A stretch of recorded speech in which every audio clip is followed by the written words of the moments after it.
Facing a pivotal point in the 2015 season on Sunday, Texas exploded for 16 runs and 23 hits while clinching the series win against Kansas. Tonight, on Texas Tuesday, the Longhorns look to carry that momentum against a familiar foe, Texas State. It's the Bobcats and Horns coming up next on Longhorn Network.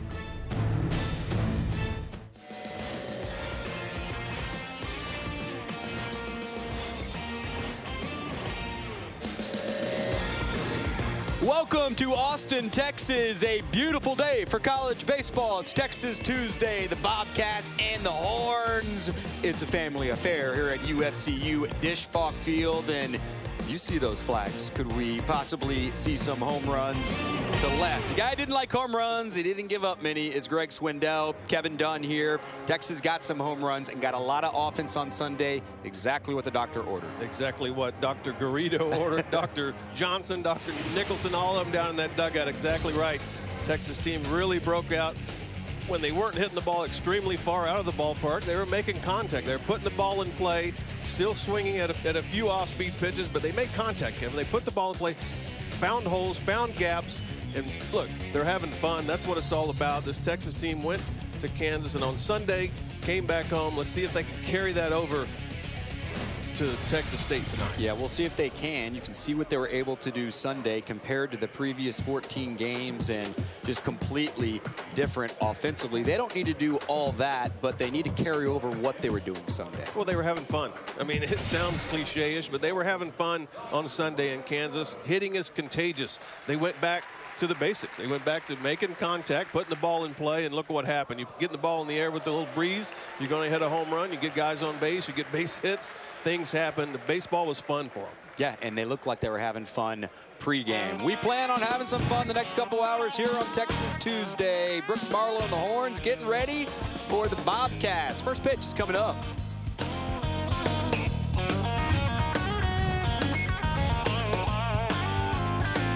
Texas Baseball on Longhorn Network is brought to you by Wingstop, the wing experts with more than enough flavor to keep Austin winged.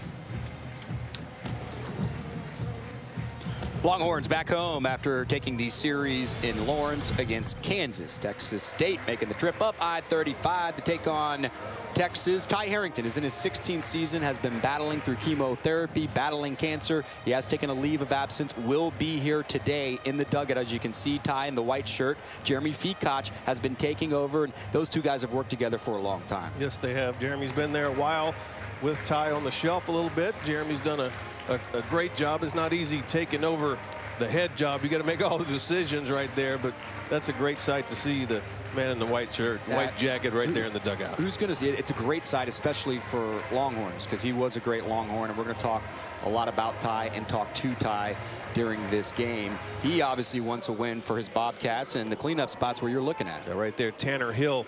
You always want to know who's hot and who's not. Well, right now for Texas State, Tanner Hill, the last 10 games, a 389 average, and they've been waiting for this power.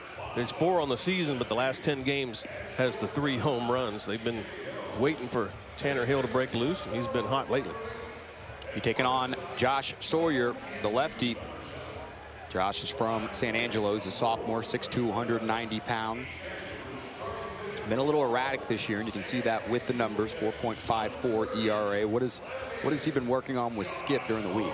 Just maintaining focus. He gets out there a couple innings. We've seen it a few times throughout the season, and gets going, and then all of a sudden we'll lose it a little bit. Maintain the focus. The last 2 starts for Josh, 7 2/3 innings. He has 7 walks, so we need to cut down on the walks a little bit, does Josh tonight. Don't give these Texas State any extra base runners. They're coming in. They've scored quite a few runs, so if you put extra runners on, it might cost you tonight. Yeah, they got double digits on Saturday. Their lone win against Louisiana Lafayette this weekend. Here's the series history. Texas leads the all-time series 41-9. First ever meeting was back in '86 when Ty was playing for Texas. This is shocking. Texas has won 20 straight games in this series. That's hard to believe. A lot of those have been close, as Corey Geisler is going to lead it off, and we're underway. First pitch strike to the junior from Spring. Doesn't that surprise you a little bit, 20 in a row? It does. And I think it's surprising because, like you said, all the games have been extremely close by 1 or 2 runs. And when you don't win them, you wait, you expect to not really expect to lose, but you wait for that moment. Like last time these two teams face each other, Texas State had the game in hand, and all of a sudden pop, 3-run homer by CJ late in that game, and you lose by 1 run. Yeah, it felt like Texas State was in control of that game most of the way. 2-1. See the Bobcat dugout. Very, very young team. A lot of newcomers and a lot of freshmen playing a lot of big roles. Which is good for the future, but it can be frustrating right now. They've had a few injuries down there, so the freshmen have had to get a lot of playing time. 3-2.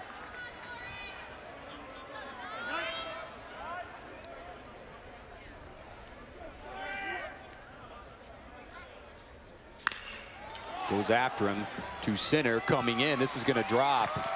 It's not hit well, but it found a good spot.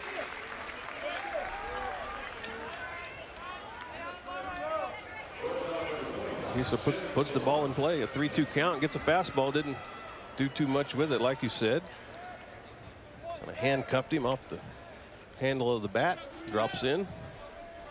Worked the count right there. He wasn't going up there really hacking. He was going to make Josh Sawyer throw strikes. Saw 6 pitches. Now he's on first.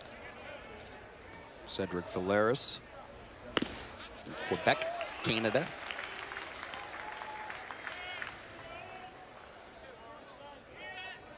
.254 on the year. Does have the 8 homers, which leads the club. Which is tied, I should say.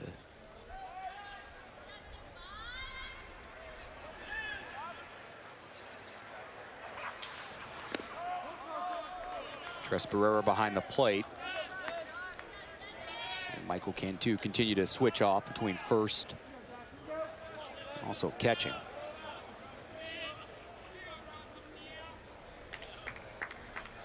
Well, it's good. It's good that both of them are able to play first base the way they're swinging the bat this year. Get out there and you have the DH position as well, but opens up another spot in the lineup. And now Joe Baker is in that DH spot. He's been swinging the bat good too.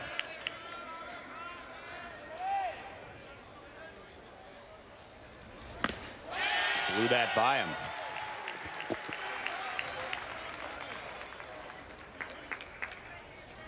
You see a guy that far behind, you come back with that?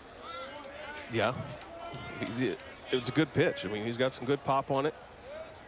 He has some good pop. You still have to be careful. Little breeze blowing out the left tonight.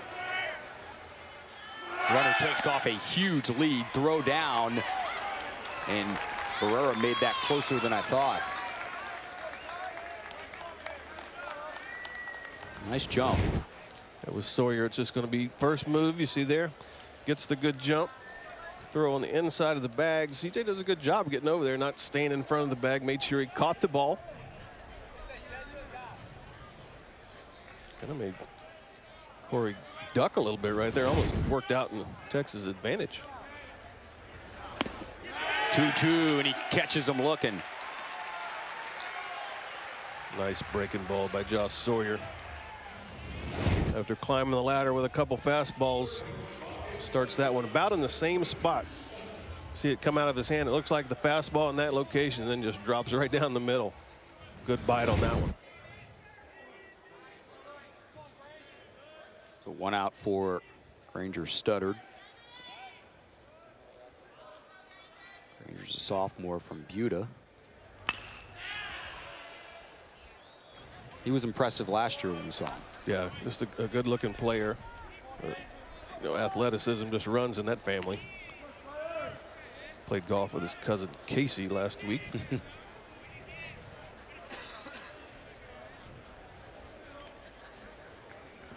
Casey's a character, to say the least.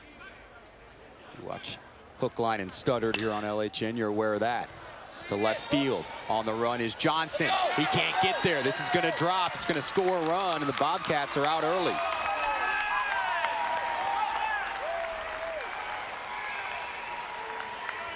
Wind did not help Johnson there. No, it is blowing out to left, and Ben did all he could. Had to run a long way to even get close to this ball. Nice swing by Studdard. Inside, outs it down right down the left field line and just out of the reach. Ben knowing where the corner is, knowing where the fence is, not taking too much of a risk, diving there. One, you catch it, you get the out. Two, it's going to be a double anyway. Here is Tanner Hill. All these guys familiar with Texas baseball. Tanner from New Braunfels. Where? New Braunfels.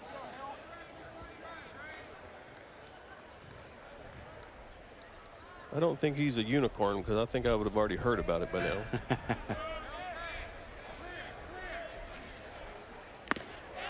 Big swing right there. He's had some pop on his fastball early.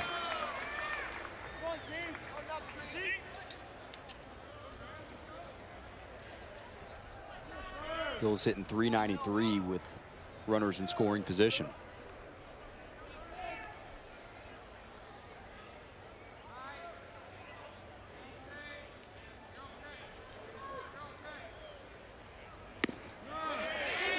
In there, 1-2. Got that one working right now, does Josh Sawyer. He does. Good bend on that one. Nice and easy coming out of his hand. Got to be careful though going back upstairs if you want to go upstairs with a fastball to this guy. I think they might go back down with that breaker. Oh, it went back up. Challenged the big man upstairs.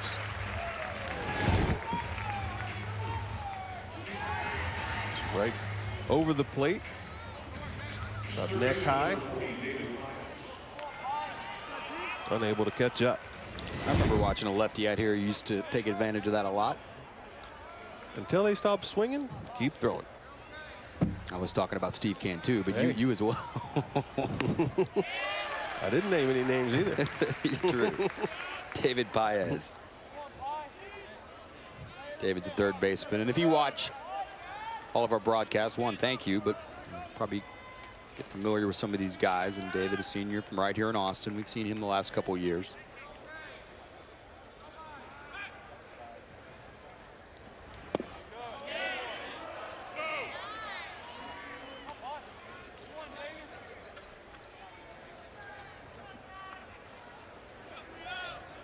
Bobcats are 7-4 when they score in the first.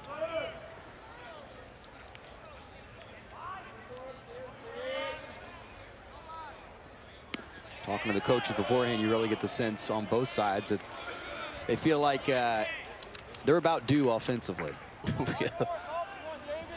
Texas was overdue. I mean, and then broke out on Sunday. Broke out, and they're hoping that that will continue.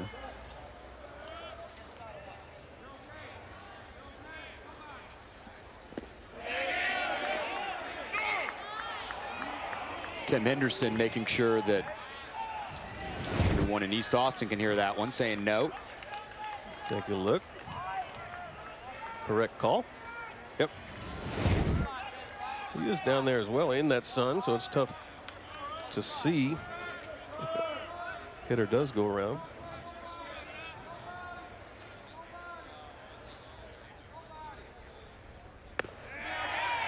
Full count. It's twice now. Leadoff hitter Geisler and now Paez with 3-1 counts, making Josh Sawyer throw another strike, because possibilities of getting another fastball right here are pretty good.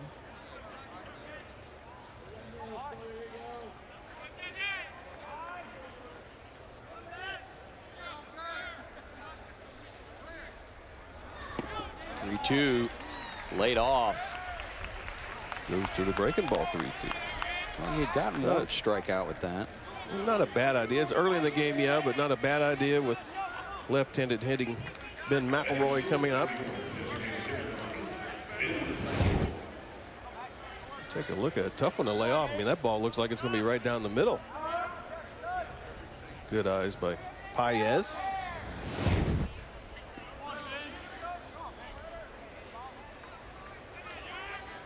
brings up Ben McElroy. Highland Park, a senior.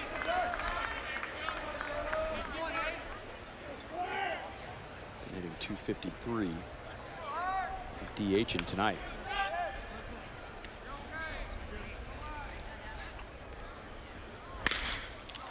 Back up the middle.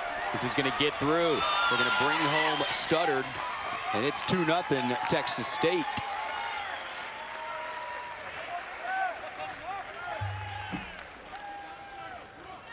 Not exactly the first inning Josh Sawyer wants. Throwing strikes, this ball down and away. McElroy just off the end and just up the middle. See it get under Josh Sawyer right here. Stays low. Zane unable to throw anyone out, but runners are at first and second. Skip Johnson looks on. Jared Huber now will step up. One of the freshmen we were talking about. Ty Harrington loves this kid. He really wants to play.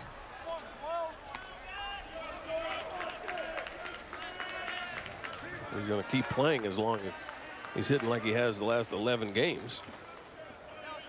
12 RBIs and 390 average over those 11 games. His 19th start of the season, and he's hitting .345 overall. Ty said it's not going very far, but no matter where it is, he knows where to hit it. Right now, Skip Johnson's going to go out and talk. Have you seen anything that you would talk to him about? I mean, he's throwing, he's making good pitches. He made he's fallen 3-2 to Paez. End up walking him 3-2 to the leadoff hitter. Went in with the fastball. Ball wasn't hit hard to center. The ball at the middle was off the end of the bat. He's not making bad pitches. He just, first inning, 27. He's throwing a lot of pitches for the first inning. Giving up 3 hits, does have 2 strikeouts and also a walk. 13 balls, 14 strikes for Sawyer.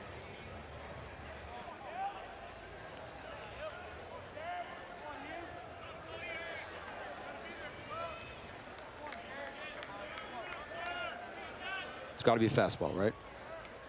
Yeah, you got to get a strike right here. He was looking for it, and Marlowe there hit well, but Texas State does strain 2. More importantly for them, they bring in 2.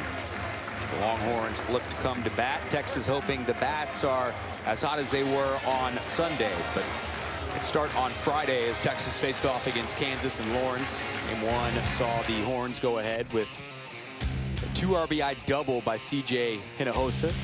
This was in the 5th inning. And then with the score tied at 2 in the 14th, Ben Johnson's legs won it. Yeah, I mean, speed never goes in the slump. You see this ball gets in on Ben right there, but he's off to the races. Kind of eerily similar to a game last year in Omaha that ended the Texas season. Game 2, crazy hop on an RBI infield single. Game tied at 4. Then in the 9th, Connor McKay. Well, if you're going to give one up, make sure it's not a cheapie, right? This is not a bad pitch. It's down and in, but Connor McKay looking for that pitch and tosses the helmet. Kansas able to take game 2, 5-4. Left field, it was blowing out in Lawrence. Joe Baker said, all right, we're going to do that. We can do that on Sunday. Texas, the bats just opened up, and it looked like they were having fun. But more importantly, they were hitting breaking balls, something they've not done well this year. Yeah, staying on them. Texas, a lot this year, been flying off. So that's a changeup right there. Ben Johnson hit a curveball, just staying on pitches, making good contact. When you make good contact, good things are usually going to happen. You can't guide it once it leaves the bat. But Sunday, they were guiding it over the fence. See what Augie Garrido has done. He's been winningest coach all times. Won 2 national championships here in Austin. 21-19 overall, 8-7 in Big 12 play. A lot of guys stood out on Sunday. Who are you looking for today? Oh, I got to go with the man that rode the bicycle. C.J. Hinojosa hitting for the cycle. All 4 hits, a homer, a single, a double, and a triple. Made them all count. Texas was a very good team last year when that man got hot and raised his game to the next level. And right now, he's starting to do that, starting to hit the ball. Back at shortstop, feeling comfortable.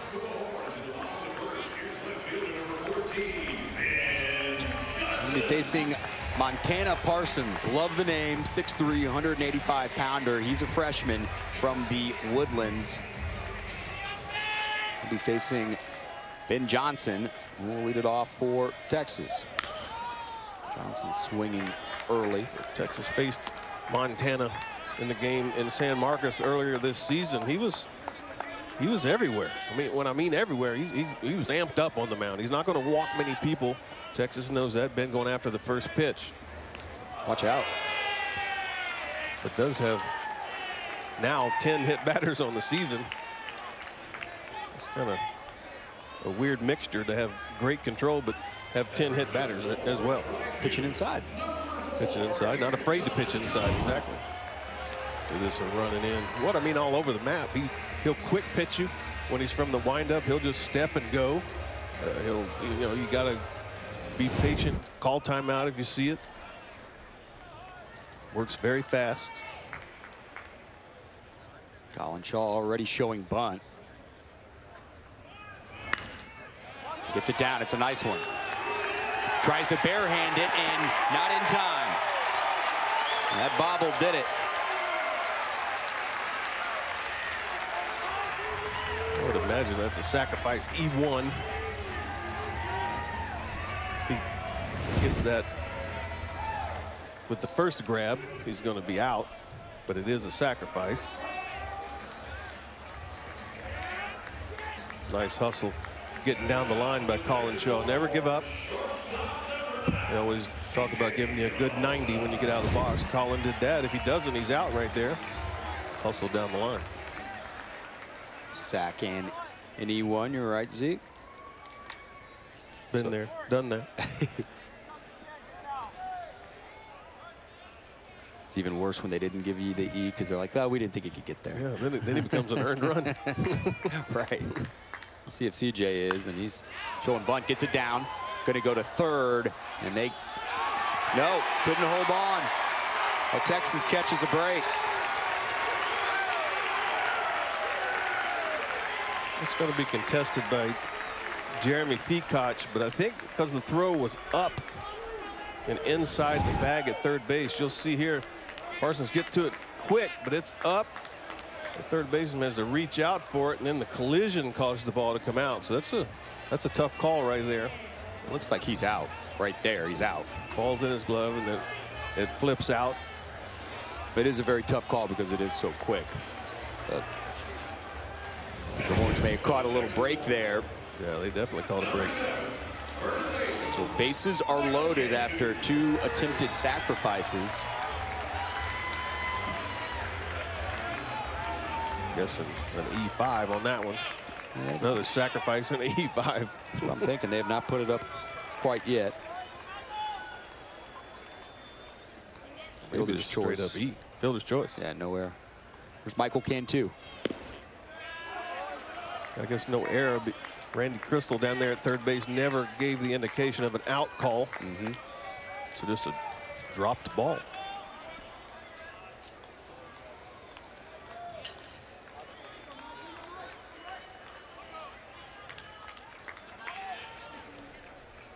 I don't know if they've changed the rule. Usually with runners on first and second and you bunt, usually it is a sacrifice. But since there was no out call, just called him straight up safe. It's just a fielder's choice and error.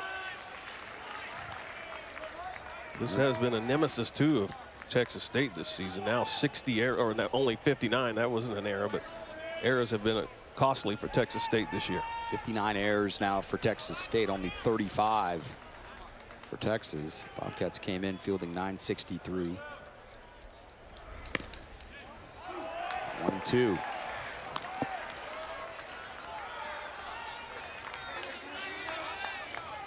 Michael Cantu was named co-Big 12 Newcomer of the Week yesterday. It's the second time that's happened this season. Bright future for him.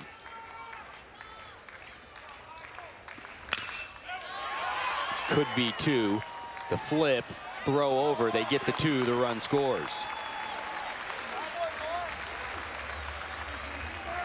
Nice job by Montana Parsons to collect himself after a couple of mistakes in the field. Texas State giving up the 1 run for the 2 outs. Taylor made. Right out there to Valaris. Nice feed. Ben Johnson will score. Good for Texas, though, to get on the board.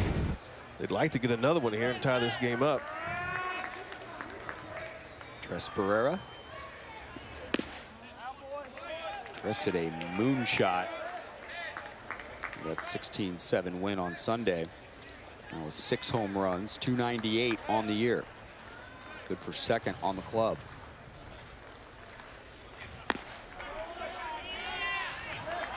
Two and 0.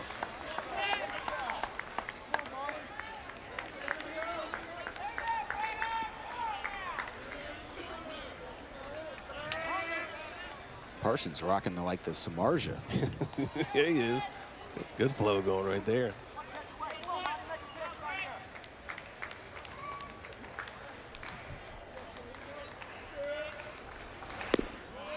Low. 3-0.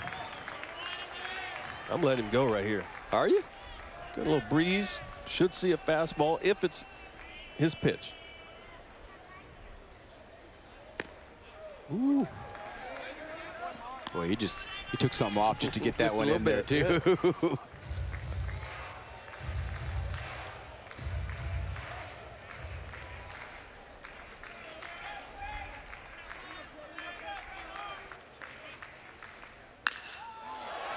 Towards right center. This is being held up by the wind, and he can't make the play. Well, the Texas State defense really hurting him here. Barrera going all the way to third. We're tied.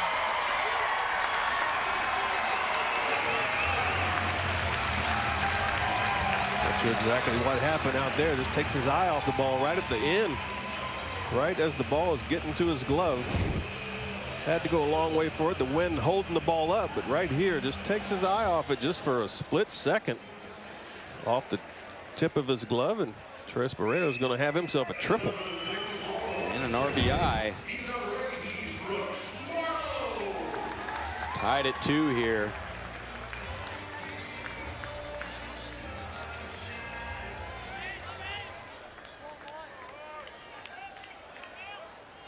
Now Corey Geisler may want to put those sunglasses on. Yeah, running away from the sun, but still having to look back, being left-handed, having to look back, fight the wind a little bit. The ball was held up. It's right at the last minute. He's a good athlete in center. He was not getting there. That was the problem.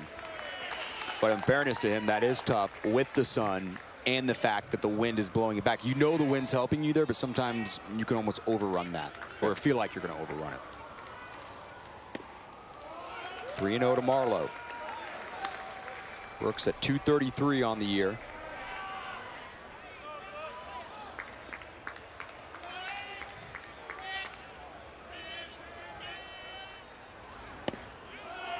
Four-pitch walk. Both starters having kind of different issues here. Parsons just not being helped by his defense very much. I think that was a purposeful walk to Marlowe right there. A 3-ball changeup. He didn't want any part of Brooks in that situation. Zane Gurwitz now up. Jeremy Fikach on his way out. They have sent someone to the bullpen. Has Texas State start to warm up. Again, in this situation, I mean, you really can't say much to the pitcher. He's making decent pitches, getting the ball in play. He hurt himself by not picking up the bunt. And his third baseman couldn't hang on to a ball at third base. And the ball in center field by Geisler. Giovanni is scrambling to try and get loose as his pitching coach and also acting coach right now.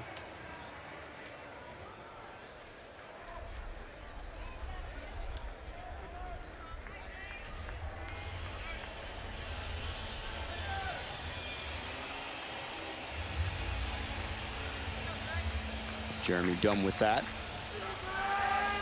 Like Jeremy had a few words for him right there, too. I think he did. Here's Gurwitz.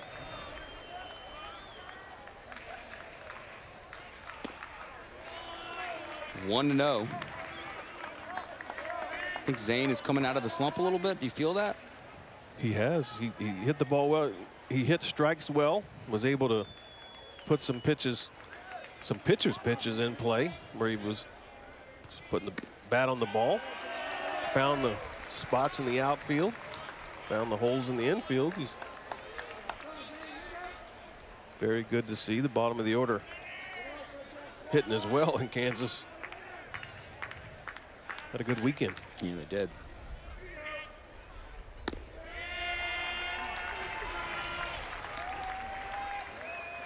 Yeah, he doesn't look right, though, right now, does Parsons. That's a 2-0 pitch. 82 miles an hour. He just...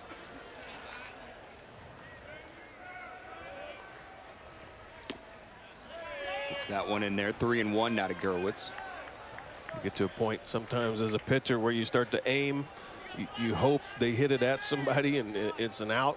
I mean, it worked in Texas' favor in the first. A line drive right to Brooks Marlowe to end the inning. Right now, Montana Parsons just hoping Zane Gurwitz can hit it at a defender and they can field it and get this last out of the inning. That's how Josh Schroyer got out, as Huber hit that ball very hard in the top of the first.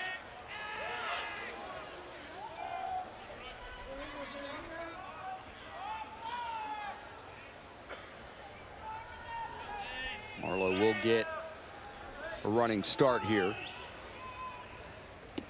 And ball 4.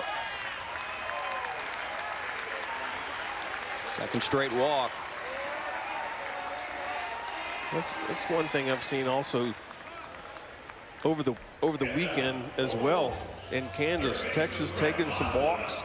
I mean, that was a close pitch on 3-2, but Zane Gurwitz takes it, not swinging. That's going to be it right now for Montana Parsons. I think he was not seeing something too for Montana in terms of just the velocity and what he's used to seeing. Yeah, I mean, the velocity in this inning went down 6 miles an hour.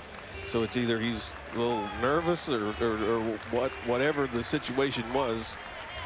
Jeremy recognizes it and doesn't like it. He's going to bring in a new pitcher here. Hopefully he's all right. We'll give you the new arm coming up.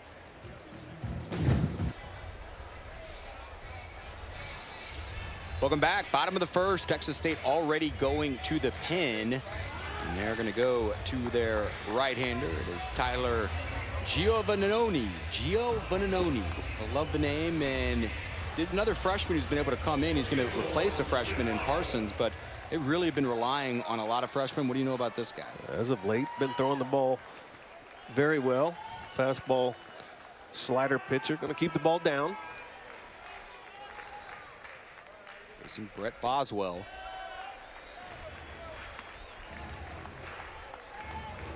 He's been asking for more patience all year. It's felt like they've struck themselves out a lot, or got themselves out.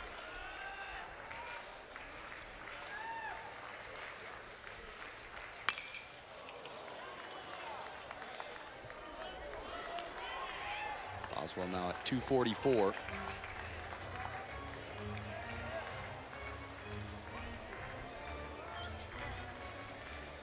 Is 4th on the team. Texas hitting .251 as a club.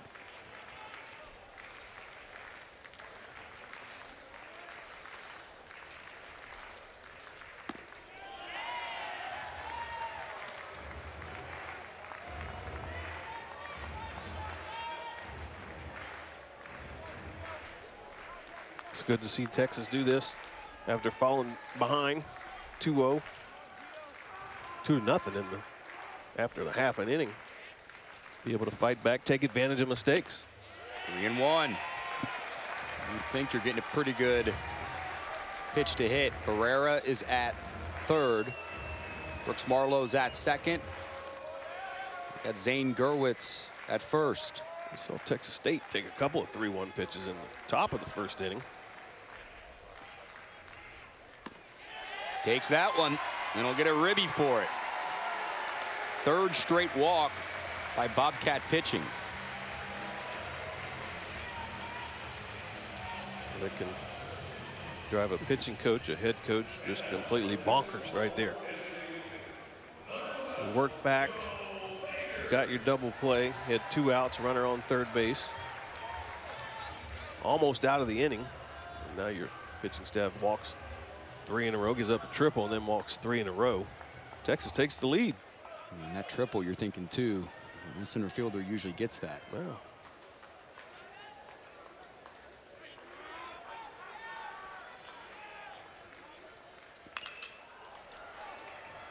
Paez will make this play and throw out Joe Baker, but Texas able to do some damage with some help from Texas State. Longhorns lead by 1 after 1. Longhorn. A special moment pregame as former Texas second baseman and Texas State head coach Ty Harrington with Augie good friends, and that meant a lot considering what Ty has been going through. Greg, I know you were very good friends with Ty, and Still am. have been for a long time is where I was going. Obviously, you guys are still buddies, but you saw what that kind of meant to him before the game, and that had to be touching for him. Oh, it is. I mean, I sit here every day. I marvel at him for what he's been through. It's been a tough road. Been there since day one with him. A lot of his friends have. I mean, it's just a tough situation. If anybody didn't need that or doesn't deserve it, is that man right there. Yeah. I mean, he'll do anything for you. He's been has meant a lot to me in my life, on and off the field. But it means a lot to see that. Still not in the uniform, but here tonight in the dugout with Texas State. Seeing he's intense right now. I'm sure that first inning didn't make him feel very well, the bottom of the first inning, but that's part of coaching. He's done a great job at Texas State. When he got there, it would have been Southwest Texas State. And then it changed to Texas State at San Marcos. Texas State now. Now Texas State. Been through some changes. Changed the colors a little bit. 1-2 to Colby Targan. Go ahead. Targan, a senior. Was able to volunteer coach with him. My very first time to coach in college baseball in 2004. Marlowe. There's 1 out.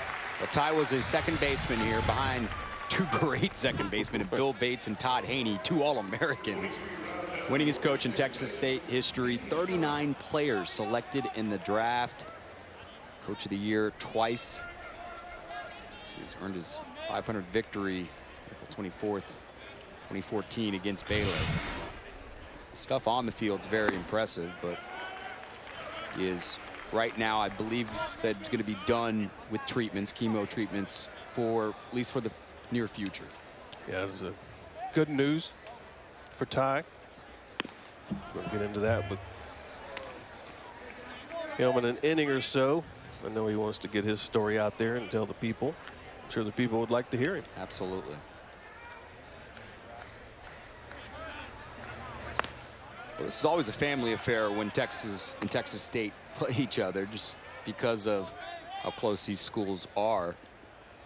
But I think with Ty Harrington being the head coach and his connection to Longhorn baseball, and then what he's going through right now, makes it feel a lot more like a family affair. CJ is going to call him off, and there's 2 outs.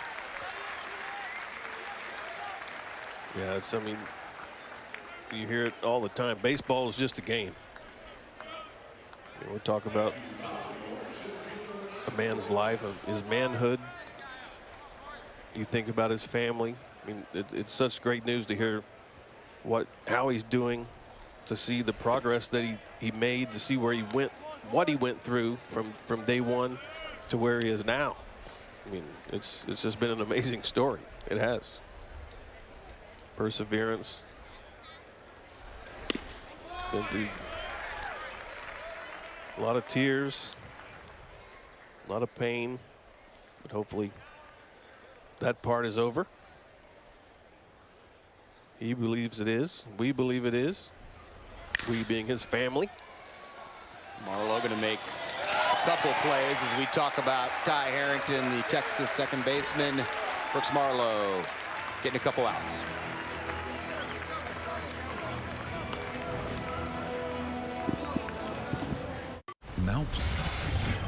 Top performers for Texas against Kansas. C.J. Hinojosa, the cycle, 7 for 12. Ben Johnson was all over the place. Michael Cantu, 7 for 15.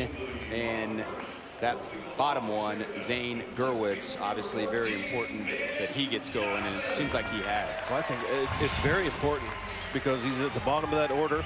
It turns the order over to Ben Johnson, and Ben had been struggling a little bit going into that Kansas series. So now you got the bottom of the order hitting the ball. You got Ben back at the top of the order hitting the ball. Not extremely hard right there. A little soft liner to shortstop for the first out. But Ben had been struggling. He started to hit the ball. You need Ben to do that. He's always going to use his speed like he did to get down the line and help win that game Friday. And now you're going to get the bottom of the order, Ben. But I think the key is Ben Johnson and C.J. Hinojosa.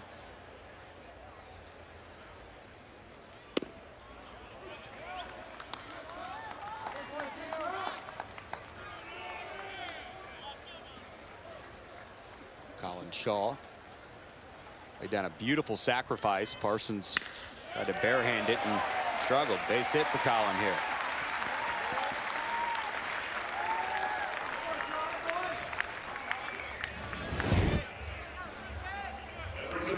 Colin, ball sinking away. Able to keep the hands back and reach out there and just hook it to right field. Good job of getting under it just enough, not rolling over it. Here's C.J. Hinojosa.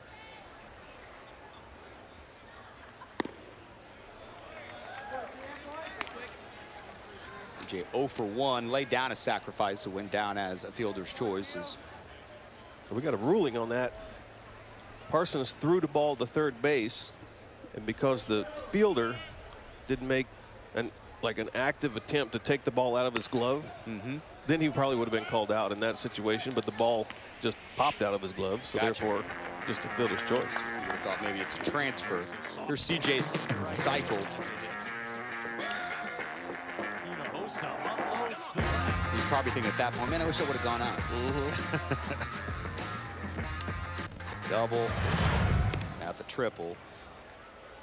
And how about that? Going for the cycle, hitting a home run in your last at bat. Here's the triple into right center. You know, he says, I got a single, I got a double. This ball's in the gap. I'm going to try to get to third. And right here, I'm going to try to go for the cycle. You'll see the smile as he came down the baseline there, but you're asked to put down a sacrifice bunt in your very next at bat after hitting for the cycle. Yeah, he knew what was going on. Shaw started to think about second. 2 outs. Able to catch this one. Now, wind is moving the ball around a lot. Moving that hair around a lot, too.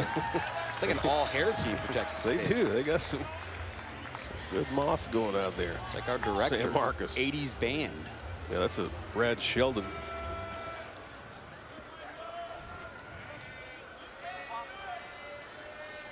I speak out of jealousy. But here's Cantu, 2 outs.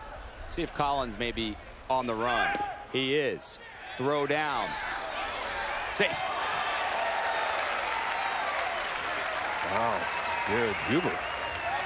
Get rid of that ball. That ball was on the money. Yeah, Ty told us he can throw, and we just saw it. You see a good jump. Colin Shaw's halfway down, 3/4 of the way down. Just gets a hand in, I guess. But what a throw to get in there. See that backhand get to the back right of the bag right there and sweep tag. It's an easy way to jam a finger, break a finger. See him shaking it off a little bit.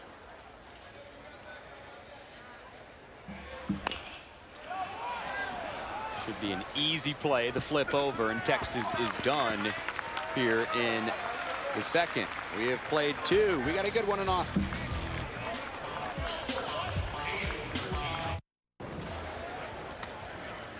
Great evening here in Austin, Texas. Longhorns lead the Bobcats 3-2 here on Texas Tuesday as we head to the 3rd inning. And Well, what a joy. We were talking about him last inning. Head coach for Texas State, Ty Harrington, joining us now. Ty, let's go and start with how you feeling for all the fans that are kind of want to know where you're at right now. Yeah, I'm doing much better. I really am. Today was a good day for me, and in a sense of I'm finished with my chemo and my radiation treatments as of today, and hope I never have to visit that area again. But I'm doing better each day. I'm certainly getting stronger and feeling like that. You know, I don't remember what normalcy really was, but it's been so long ago. But I'm getting stronger and feel better. Thank you. Well, you look great. I mean, are you saying that you were normal before? I don't know. That's why I said I don't know for sure what normalcy was. And that's my job here, is to have fun with you. Yeah, boy, Ty, it's good to have friends, huh? Yeah, for sure, right? What I'm saying was what was normal for me. It may not be for everybody else, and so. Valeris pops this up. Well, going through the experience like that, what is it like to be able to get out here and be able to see your club again? It's good. You know, over the last couple of weeks, I've been able to go to practice, which is where I felt like if I was going to have time would be more valuable. The games sometimes are a product of what you put in, and so I felt like that, you know, getting out there as much as I could was good. But the reality of what that means is you know, an opportunity to get out there to do the thing that I love to do, and the only thing I've really ever done, and so it was important for me and trying to make myself feel better to get out there and do some things and be around the players. I mean, you don't know how important something is till you have it taken away from you, and that's the way life is sometimes. And I'm a much more, I'll assure you this, through this process, I'm a much more appreciative person of every day and every moment. And I wish I would have been probably earlier in my life, and probably had some days that got by me too quick, and days I didn't pay enough attention to. But to have an opportunity to get back around these team and these guys again is important for me. There's no doubt you learn a lot about life going through, especially with what you're going through and what you're battling right now. Is that the number one lesson you still take got your reflexes, though? I tell you what, I just saw a lot of things flash before my eyes just when that baseball was coming my way. I ain't gonna lie to you. I'm not sure what my reflexes were, but I know what they are right now, as opposed to maybe a day or two ago. So they haven't been tested out. But well, I think if I was that freshman pitcher next to you, I would have tried to block that from hitting you right there. Yeah, right. We were all going the same direction. I just didn't know if there was going to be enough space for us. You still got it, Ty. We just showed you on the screen. You got down quick. You guys. Yeah, I got it when it's urgency. Well, Ty, what kind of memories you have being back in that dugout? Not only you've been, in Texas State for 16 years, but obviously playing here on the 40, and that would have been your home dugout back in the day. Yeah, a lot. I mean, there was a lot of great players and a lot of great people that were in my life then and still are today, that it was fun to watch and be a part of and to work with, and there were so many special moments that when at night, sometimes when we all get bored, I'm lucky. I've got a lot of great memories, and a lot of them come out of this dugout, and a lot of them come out of this stadium and this town and the people and the university. And so I'm proud that I have those, and will always have them. And it's unusual every once in a while to come over here during a game and be on this side of it and be in a different colored uniform. But over time, you get to where you're in a competitive mode and you're trying to win, and you might have a moment when you first get here, and then you move on. Struck well by Tanner Hill, but that'll go down as F8, and Ty knows all about how big this ballpark is. You better certainly get it if you're going to get it. We welcome you inside the booth here. Kevin Dunn alongside Greg Swindell, as we were talking with Texas legend and Texas State head coach Ty Harrington. Coach, I want to get your thoughts on your club, a very, very young team. Yeah, I'm so... And the wins and losses hasn't been what we wanted so far, and I think that the future is still out there for us, and the goals that we're still trying to attain are still in front of us. They're young. They've lost a lot of starters. They've had a head coach that hasn't been around, and I got to be honest with you, man. That people don't know. Not that my influence is the most important thing, but having those guys that have been injured and so much youthfulness, it's a lot. And I think about it every night when I get frustrated every once in a while with our wins and losses, and I know they do too. But they're doing an unbelievable job of coming out each day and continuing to work And I'm proud of that. I really am, because they've been through more than what most teams go through, and they're still playing hard and they're still battling. There's lots of things that we've got to continue to work on. There's no question. I mean, the first inning was something that, defensively is not characteristic of what we've been up until this point, and so. But everything that we want is still in front of us. And this is the time of year when, a lot of people get distracted because it heats up and there's other things in their lives they might be wanting to go do. And if we keep these guys in the right direction, they're going to keep doing some good things. And I really feel like they're going to get better. And Ty, you talk about them in the right direction. I know there's something you want to tell the public right now about the process and everything you've been going through. Yeah, this thing is... back when this thing first started for me, and this was a year ago in the spring, I was having some problems, but nothing over the top. That I was having a little blood in my stool, and this was something that I didn't think much of. I went to my doctor. My doctor said, hey, you need to go and get this checked out. You're 50 years old, and insurance is going to pay for it. And I never batted an eye at it, to be honest with you. So I went to do it, and to be honest with you, had my doctor gone to play golf that day and said, hey, I can't do it, I don't know when else I would have gone back, because I wasn't aware of all these kinds of things, or I didn't know that it was that much more important in my life. And it is. When I woke up from my colonoscopy, a doctor standing over me saying that's a tumor. And my life all of a sudden changed pretty quick. But the reality is, it is something that if you get to it early enough, it can be cured. And it is something that if you go and you do and you take care of it, and when you get around you guys that are 50, there's a lot of us out there that love the 80s music that are 50 years old, that we need to do our duty. And what I found out is it wasn't about me. It was about my loved ones and my friends and the people you have relationships with, and they want you around. And so these guys, you got to go do it. And if you have a history of cancer in your family, insurance will go before you're 50, and it'll help pay for it. And so it is something that is important to me now, because it's been a part of my life, and it touched my life. And there are a lot of guys out there just like me who probably didn't pay attention to that or didn't know the importance of it. And the reality is, it's important to your family and your friends and the people that love you the most. They want you around the most and the longest. And this is a great way to get ahead of it, because it is something, if you get to it early enough, you can do something about it. Well said by Ty Harrington. His shortstop, Cedric Valeris, made a nice play on Tres Barrera. He's got some range here, Coach. Yeah, he's a senior kid, an older guy that is really starting to play well for us. And we wanted to put Mickey Scott and let him have a chance to play second base tonight. The kid's been working hard, a freshman, and I want to give him a chance to get out there, and because I think he's got great instincts, and I think he's going to be a super great player for us in the future. And so we're still searching for that combination, like a lot of people. And this time of year, that one spark that when you catch lightning down in a bottle heading down the stretch, you can do it, and it comes from getting confidence and playing games like this where good things start to happen for you. Or if you get out there and you do good, then you take away from here some really positive stuff.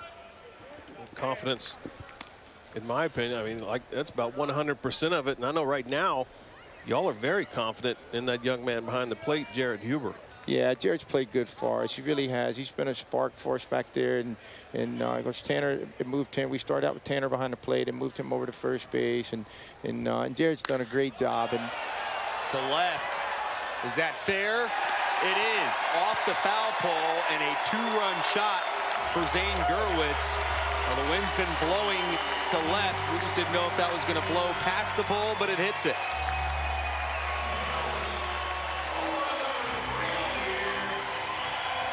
Well, that young man right there is starting to hit the ball. Yeah, he's hit against us now for 2 games. You see this right here. We're showing it on the screen. There's the fastball tailing in. Just doesn't get in there on Zane. He's able to drop the head on it and keeps it fair just off the, we'll call it fair pole down there in left field. Yeah, fair pole, not a foul pole. Yeah. If it hits it, it's fair, right? Well, Coach, you got to be thinking a little bit, well, what the heck, not good timing. Texas have been struggling offensively, and then they get 16 the game before you get to play them. Yeah, I got the chance to watch a little bit of on Friday and Saturday. They looked like they almost willed themselves to win on Friday night, and then of course I didn't get to watch the Sunday game, and I got the box score, but they got offensive, and they're a good baseball team that went through a time period where, you know, it gets tough. We talked about confidence, and maybe they had lost some, maybe they didn't. But I promise you this, I know those coaches in that dugout were putting the work in, and those players were too. And, you know, they probably saw some of the end result on Sunday at Kansas, and they've had some great swings tonight so far too. Take a look at the Texas dugout. Both these teams, coaching staffs, feel like the talent is there. It's just about getting the consistent production. Kevin Dunn, Greg Swindell, we're joined by Ty Harrington. Well, Coach, you talked about awareness, and as a cancer survivor, that is certainly, I think, the #1 thing all of us think about, that you have to go get things to, you know, checked. And if you have any question at all, make sure that you are proactive. Is that something that you have been spreading? Is that the message, your #1 message? It has been. You know, look, I don't know the medical answers. If somebody asked me, you know, what was it that, you know, made you, all I can tell you is what happened to me, but there are different symptoms. But the reality is, if you are interested and it crosses your mind, go do it. If you got concerns about it, go find out. For anything, you know, the reality is most of the time you're going to go in there and find out you get a peace of mind.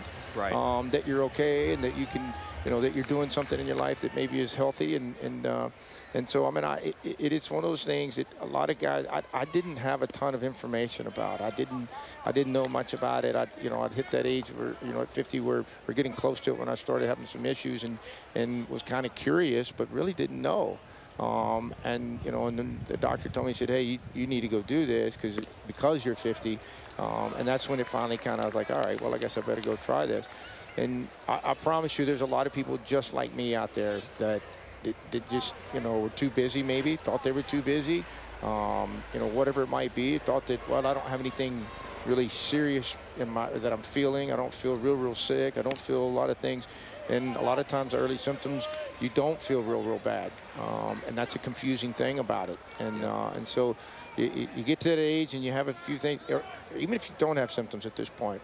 And again, it's not necessarily about you. It's about you and the people who love you and the people that want you around the most. And it's important to go do it.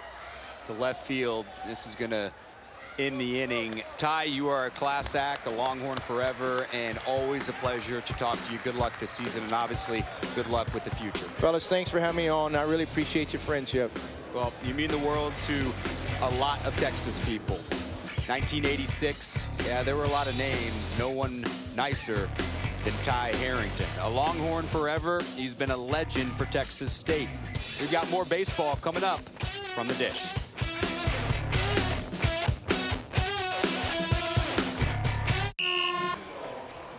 Zane Gerwitz got to be feeling good in center field after a 2-run shot. That was in the bottom of the 3rd as we head to the 4th. Longhorns with a 3-run lead. It's going to be 5, 6, and 7 due up. David Paez. This is right here, if you're Josh Sawyer, a shutdown inning.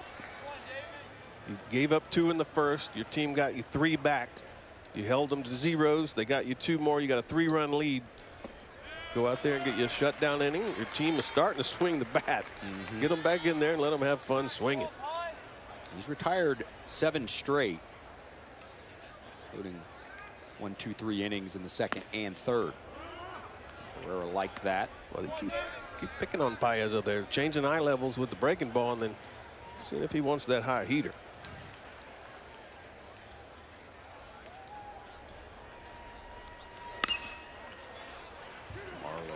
Easy play, 1 out. We've seen this before from Sawyer, and it does seem like he can get into a rhythm and then almost, like you said earlier, lose concentration. Yeah, he'll make a good pitch, give up a hit, walk a hitter, get himself in trouble, and then I guess you can say just lose it a little bit. That's what he needs to learn, needs to understand. Texas, Kevin, they've got 3 conference series left, and they're really down to 2 starters. Yeah. I mean, they're still looking for another starter. You can still impress. There's still time to get in that rotation. And especially if you want to get into postseason, play in postseason, you're going to need 4 starters.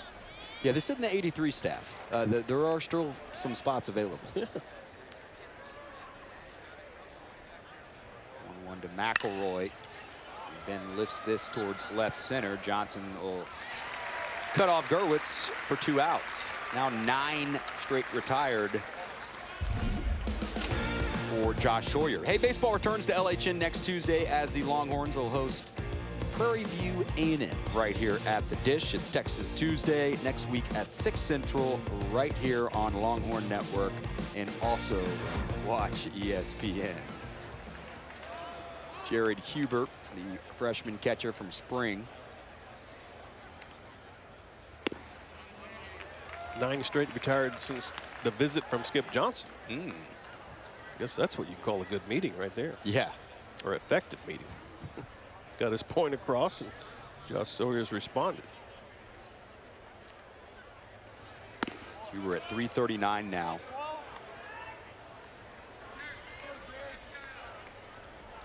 Augie and Ty were talking before the game, and we were lucky enough to listen to some of that. And we were talking about Huber, and Ty said, actually it was Jeremy Feacock. He said, look, he just wants to be out there. Augie said, yeah, he said, you know, wanting to play really can do a lot. It can go a long way, and then once you get that opportunity, take advantage of it, and Huber has. And he's not let go.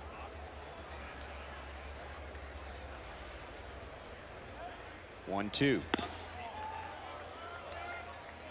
Is this as good as you've seen Sawyer this year? Yeah, he's very relaxed, very in control right now.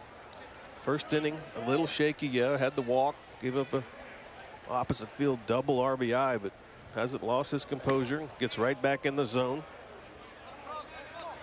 He's used his fastball a lot tonight. And when he's gone to the breaking ball, it's been around the plate, been over the plate, got a strikeout with it, and has some outs with it.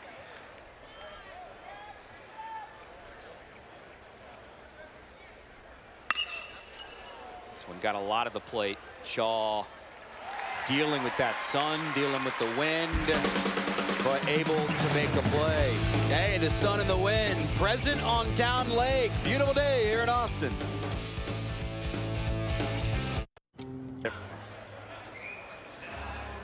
Texas offense last 2 games, 21 runs, hit 466. The previous 14, 2.5. The Longhorns have said, all right, we'll come and take it. We're going to do it with our offense. And last couple games, they've shown that they are hopefully, for Texas fans, breaking out of that long slump. Yeah, Kevin, they had in Kansas on Sunday, had no outs and no one on, and scored 7 runs. I mean, that's something that you just told me that 12 games ago. I'd have been, what team did that? Yeah, right. It wasn't this Texas team, but they, like Keith always says, the extra base hits. I mean, what, they had 13 in one game? One game. I mean, that's just amazing in itself right there. During that streak, slump, if you want to call it that. I mean, remember, we did one game here, they had 11 or 12 hits and scored 2 runs and lost 3-2. Got to put rallies together, sustain rallies with extra base hits. Ben Johnson hit by a pitch in the first. This is hit very hard to left. Nice leaping play by the left fielder, Studdard. That was a rope. Ben Johnson could be hitting 450 if he didn't hit line drives to people, but great. Studdard, it was about 3 steps from the warning track. This ball would have hit the bottom of the wall. See him leap up right here. And he didn't go very far to catch that ball because he's playing so deep on Ben Johnson right there. But what a catch, running across his body. He's high school product.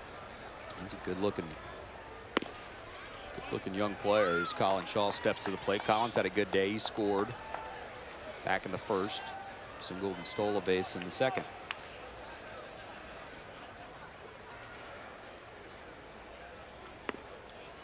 Oh, and 2.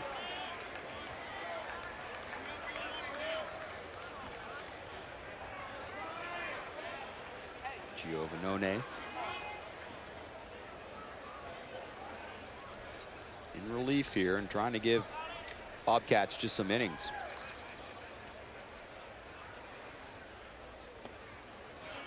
One and 2.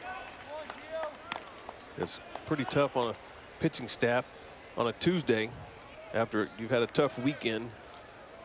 Texas State losing 2 out of 3 to Louisiana Lafayette in San Marcos last weekend.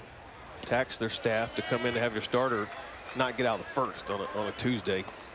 So yeah, Tyler is going to be needed. I mean, he's done a great job right now getting into the 4th inning with 1 out. Texas State does have someone warming up in the bullpen.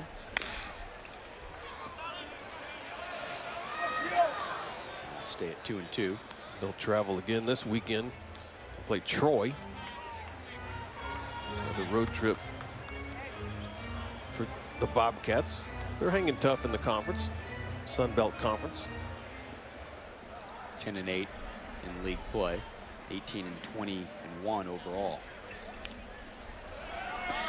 Able to hold on to that.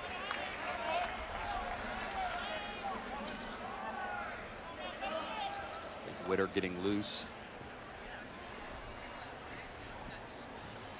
That's a guy right there. You see the sidearm motion that could give you 3 innings or so.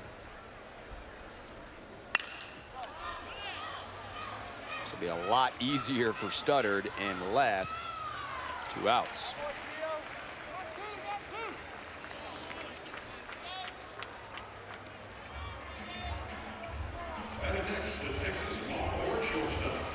Two outs for C.J. Hinojosas. Doesn't quite have the beard that his cousin does. No, he doesn't. But a pretty good beard out there in left field. If you're just joining us, his cousin is Casey Studdard, the former Texas offensive lineman and host of Hook, Line, and Studdard here on the Longhorn Network. Love Casey to death, but Granger's a little bit better athlete. Left fielder. I've seen Casey play softball, though. Casey can hit a softball. I bet he can get around the bases. He can hit a golf ball a long way, left and right. Hits it straight occasionally, but far.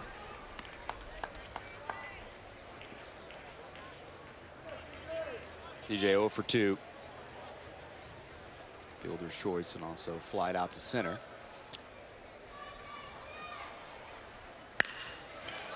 To right. Come over and make the play, does Targun. We'll talk with Augie Garrido when we get back here to Austin. The University of Texas.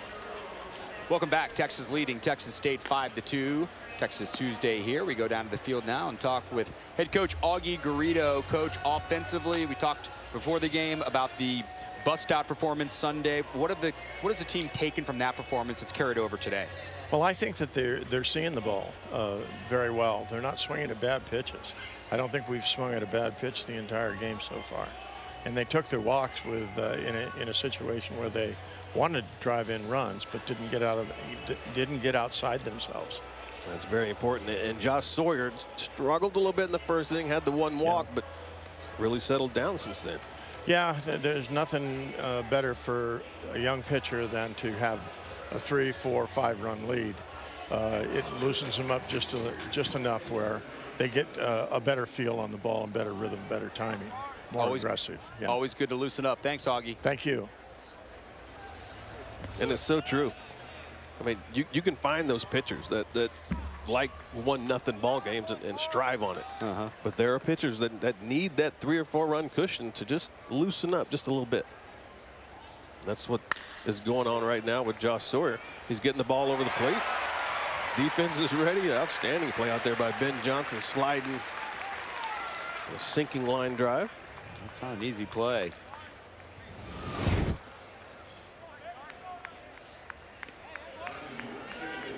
We saw CJ in his solo game out there in left field. He played a couple games out there in left field, but dived forward on one. Yeah. Kind of did the catapult type thing out there. It's pretty nerve-wracking for Texas fans. Here's Mickey Scott. You heard Ty talk about him, freshman from San Angelo. And you heard Ty saying he's worked hard He's earned the opportunity. And you don't want to be out there with injuries, but he has had some injuries on that team, has Ty, and the coaching staff for Texas State. But this kid has worked hard, and he's being rewarded with some playing time. Takes a strike there.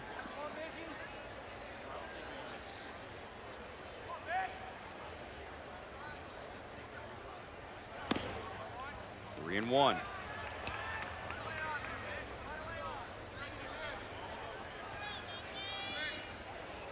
Could have 2 hits against Incarnate Word.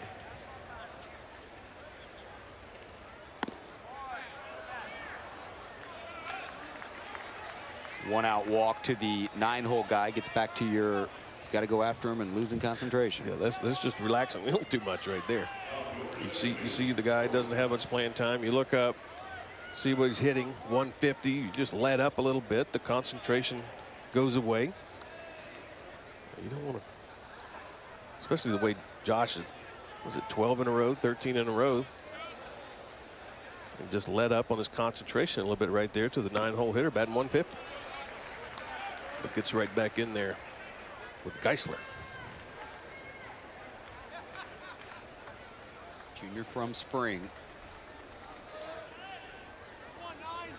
Prototypical center fielder, good athlete.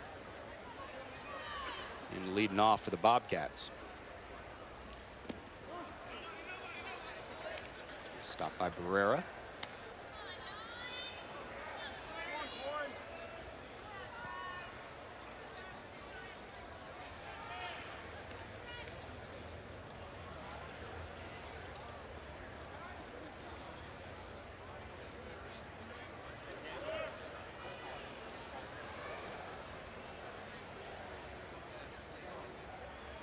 One to left. Johnson makes the play. Well struck, but there's 2 outs. Ben's thinking, I'll take one of those back. We got all kind of riding down there tonight with John Malman, the lefty, and Andy McGuire, the righty, warming up. Happy birthday, Mom. Light the fire. A little campfire when they get home. What's going on? But happy birthday, Mom.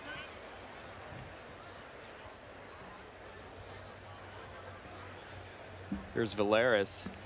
Cedric is 0 for 2. Struck out looking in the first. Nice breaking ball. And then popped out to CJ. Cedric has some pop, you see, with the 8 home runs.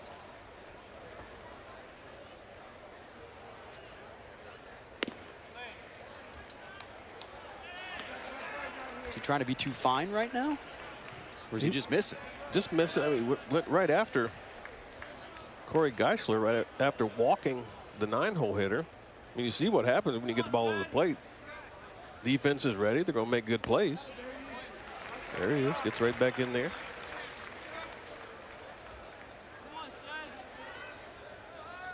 But not missing by much. I mean, he's been around the plate with his fastball. Just out of the zone a little bit.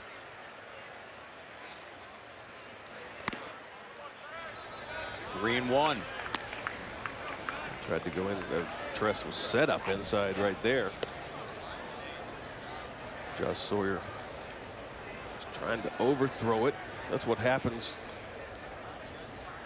when the catcher's set up on one side, especially glove side, meaning inside to a righty from a left-handed pitcher.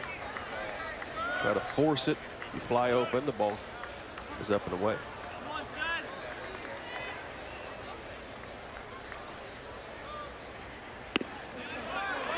In 2, Scott will be off.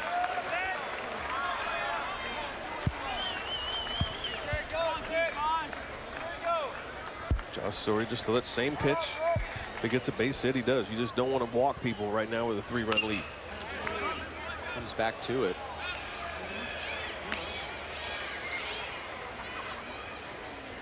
Kevin Dunn, Greg Swindell, Dish Falk Field. Texas with a 5-2 lead over Texas State.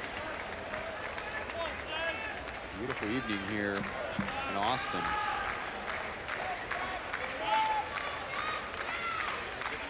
Runner is off.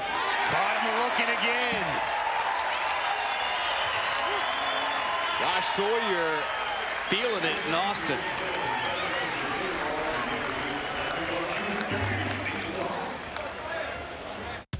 Everyone. Welcome back. Texas with a 5-2 lead in the first inning. Tres Barrera hits this ball well, but Geisler just could not make the play in center. Texas caught some breaks, including that error in the first inning, but no breaks here. Zane Gerwitz got all this. Zane jumps on that fastball, tried to get that on him. Zane able to put a good swing on the ball. Been doing a little bit of that lately. Texas now is going to face Blake Witter. Pitched against Texas down in San Marcos. Gave up the 3-run homer to C.J. Hinojosa late, but good story. Played at Texas State for 2 years. Never pitched.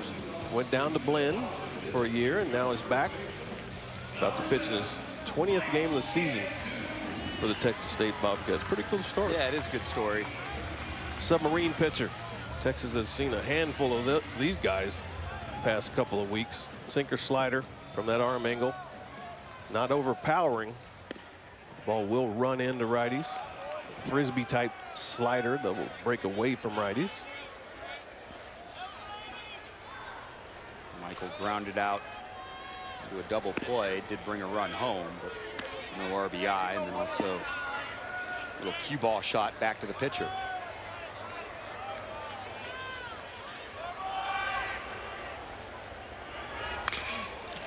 The third. Baez takes his time, 1 out. It's a tough arm angle to pick up from because he's you have side armors, you have 3/4. He's submarining. He's getting down there pretty low. That one, the Frisbee type slider will have the impression that it's like going up. It's like just moving away from right-handed hitters. Played with Korean pitcher in Arizona, Byung-Young Kim. This is struck well. Base hit to center field. Tress with his second hit. Young will throw it 94 miles an hour and had the upshoot. Very tough to hit. Tress now with 12 multi-hit games this season.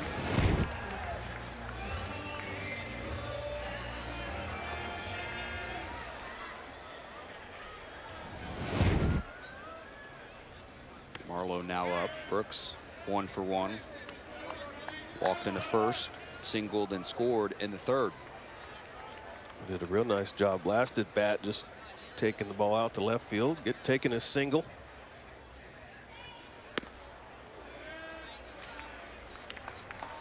One common thread with not only Sunday's performance, but what we've seen so far today, Texas seems to be using the whole field, and guys seem to be going back up the middle and trying to use that approach.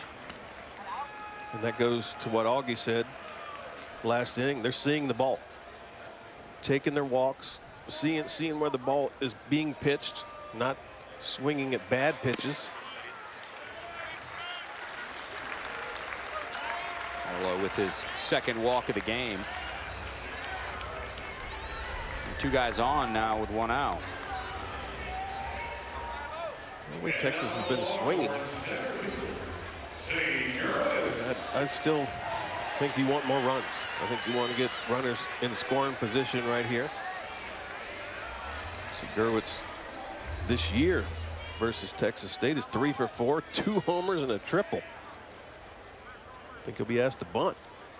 With 1 out? Oh, I'm sorry. Bunt for a hit. There you go. Which he could because Paez was back a little bit. Although I'm not sure if he's thinking about that after his last at-bat. He's feeling it right now. He's wanting to swing the bat.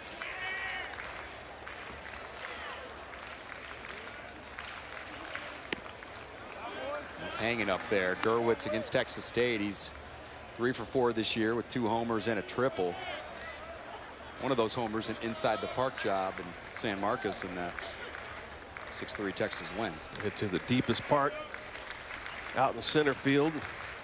The left fielder, I forget who it was for Texas State at the time, just didn't get over there to back up. Ripped. and 2 just like that.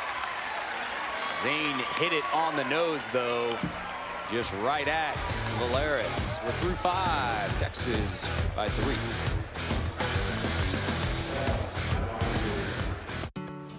Welcome back. Good crowd here as Texas leads Texas State 5-2. Joining us now, been a part of Ty Harrington's staff for a long time and is acting as the coach. That is Jeremy Feacox. Jeremy, what have you seen so far? Well, we didn't play fundamental catch in the first inning and didn't execute off the mound and created an inning for those guys, and they're going to take advantage of that. This is a good baseball club. I'm happy with our offense right now. I think we're making some, we're taking some good swings, making some loud outs. Hopefully we can get something going these last 12 outs. Hey, Jeremy, what has been the biggest adjustment being the head caller right now this year? Yeah, you know, you have to kind of oversee everything, and it takes your attention in many directions. Obviously, I got big shoes. Coach Harrington's unbelievable, been the face of this program for a long time. We're excited when he comes around and he gets in the dugout. I'll never fill those shoes, but we're excited and happy that he's doing well and his health's getting better. We can't wait for him to be back. Yeah, that's the main thing. Coach, thanks so much. Thank you, guys. Jeremy's always a fun guy to talk to before games. Andy McGuire will be the new pitcher for Texas, sophomore from Oakton, Virginia.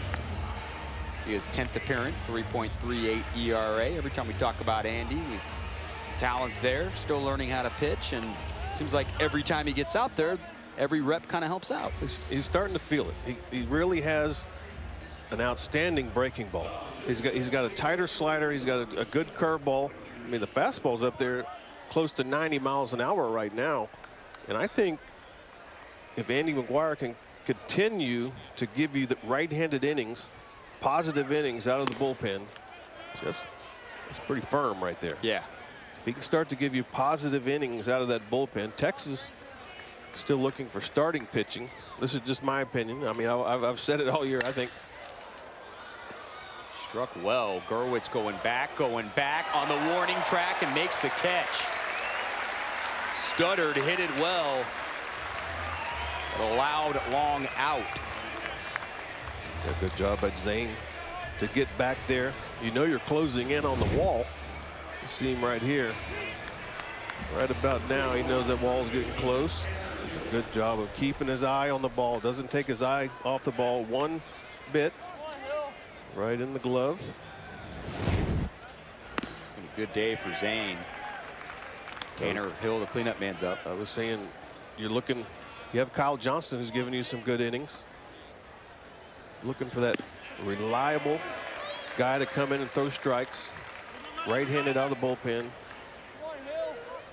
And I still think that Connor Mays has an outstanding arm. And if you do look for that extra starting pitcher, that third or even a second starting pitcher for this staff, I think that Connor Mays can help you on that mound as a starter. I can see that. Saturday, they pieced together a game out there. Ripped to left center. Going back is Johnson. Gone. A solo home run for Tanner Hill.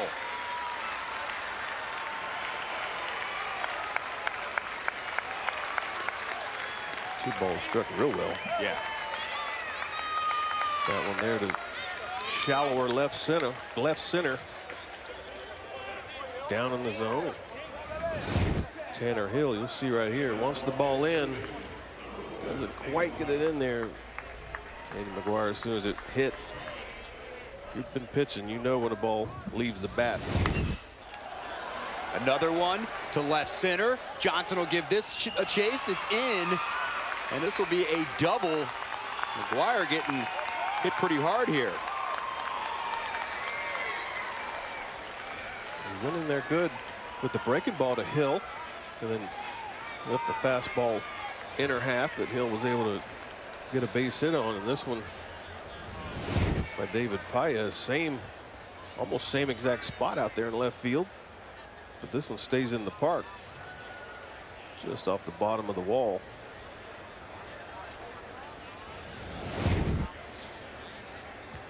Well, ball carrying here in Austin. New pitcher coming for the Horns.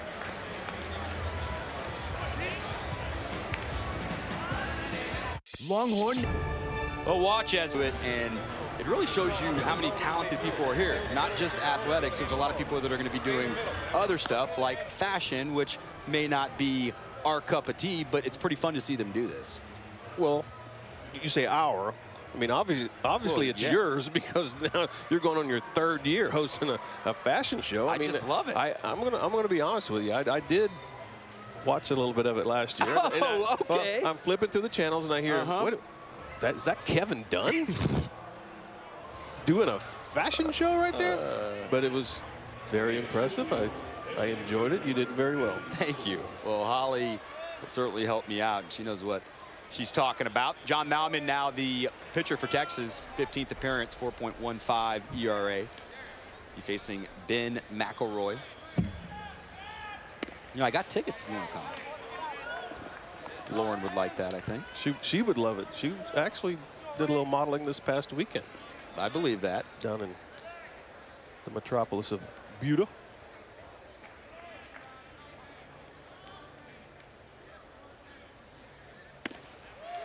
But John Malman has been, again, coming in and doing a great job as another left-hander out of the bullpen. Ty Colbert getting the start last weekend. John was called on, pitched well. Saw the breaking ball right there. Again, I talk about it all the time. It's just confidence and seeing results in what you have. You don't have to be overpowering. Just have confidence in your breaking ball, and each time you go out there.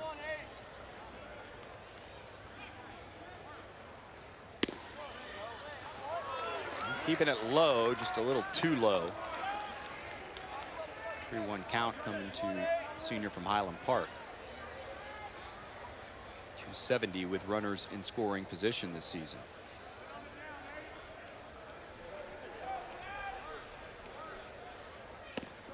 Loses him. Well, nice rally here for Texas State. The home run, the double, now a walk.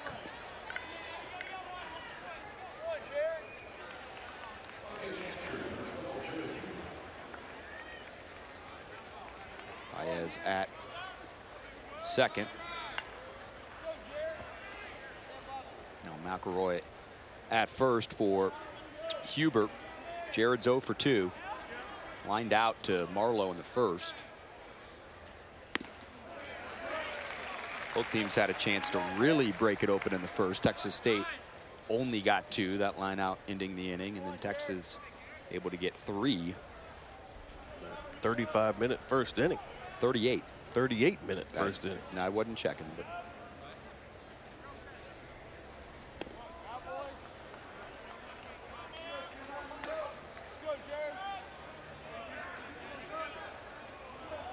John struggling, commanding the fastball right now. Has a better feel for his breaking ball. When you come in out of that bullpen, you know what pitch feels good coming out. Right now, the breaking ball is for John Malman. More than the fastball. So in these situations, you pitch backwards. You work off your breaking ball, waste your fastballs, and get outs with the breaking ball. You could use one right here. Huber hitting .391 this season with runners in scoring position. 2-1. Almost everything's been low, which is good. We saw what happened with Andy McGuire. If you get the ball up a little bit, tougher to hit low, easier to make the adjustment back up in the zone than it is to get the ball back down in the zone, and you can also get hit a lot harder when it's up in the zone. Texas has been excellent at turning double plays this season. Connor Mays, Jake McKenzie, 2 freshman right-handers getting loose. Sometimes you might think it's odd, two right-handers up in the bullpen. Well, you might have one up to get out of this inning and one up to start next inning. Jake McKenzie, more of a sinker, slider, ground ball type pitcher.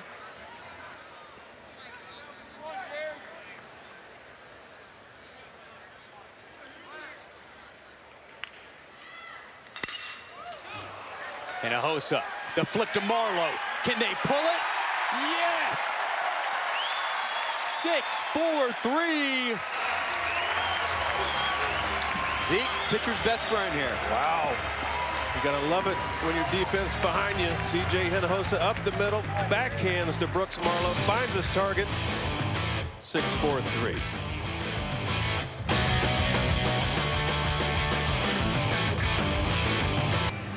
And the Horns lead at 5-3 here in the bottom of the sixth, and they're able to keep that lead because of plays like this.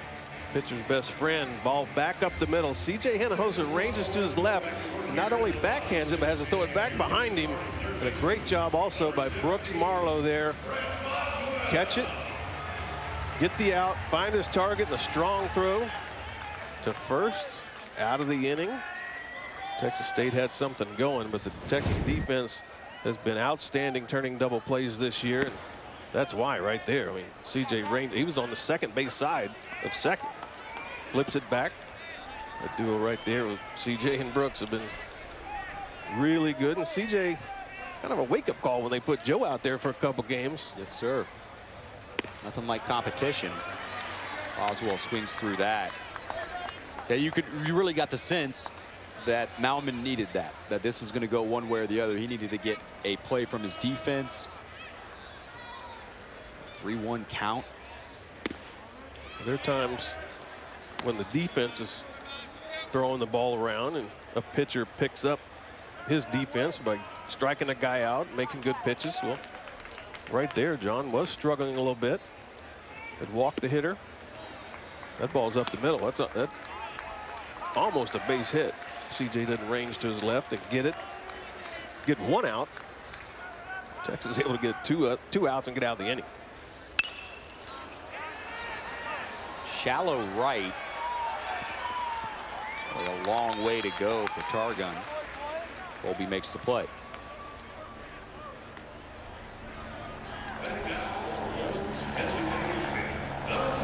Outfielders can be confused by the big swing. That ball got in on Brett. A good read by Colby Targun.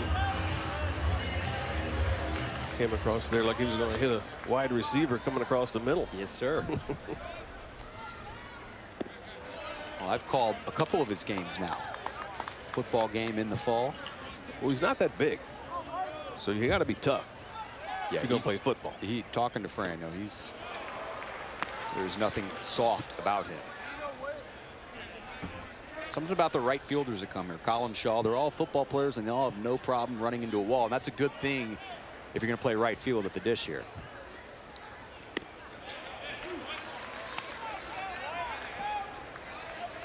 Joe Baker looking for his first hit.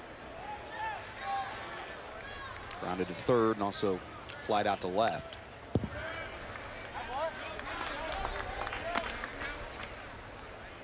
Baker showed a little pop with a home run Sunday. Yeah, he did. Was walking by earlier during batting practice and said, "You got on the board, didn't you?" Frisbee slider and can't get a piece of that. Yeah, tough to pick up. He just got in there on him, ate him up with a fastball, and just flips the Frisbee on the outer half. See Joe right there, that front side goes. Unable to foul tip it. 2 outs, lineup turns over for Ben Johnson. And almost took another one. He was hit by a pitch. They almost took that one. The one in the first inning, he had no choice. He's been hit 10 times now after getting plunked in the first. Crowd doesn't like that call. I think Matt Martinez has been pretty darn consistent. Yeah, he's had a good night Behind home plate. And yeah, I've been impressed with him the last couple of years. Well, we'll see if, they're going to bring him back. Watching it live, I think it's a good call. We'll see. We always hear it. Augie's going to go out to talk to Mike. You see Ben, he doesn't turn in or turn away from the ball. He goes in with his elbow, ducks into the ball. No attempt to get out of the way. Correct call. Yep. That's what a lot of hitters will do. I mean, you wear the padding up there. Why not?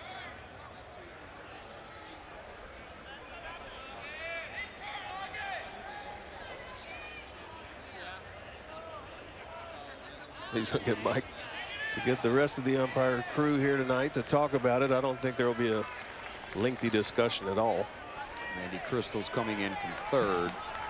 They're all going to meet up.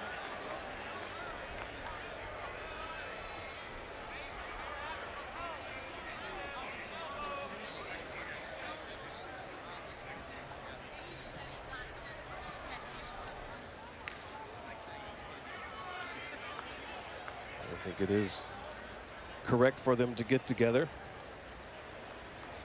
Here's one more look. You'll see.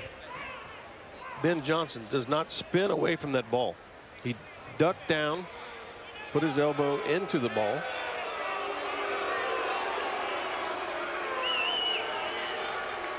Even after the ball hits you, if you were to turn, say, your right shoulder away, kind of spin, you would probably get a hit by pitch right there, but there was no attempt.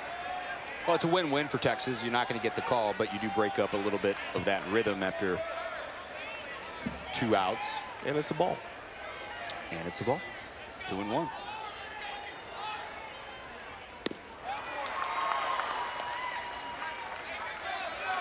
I believe it's 2-2. That's what we have on the scoreboard.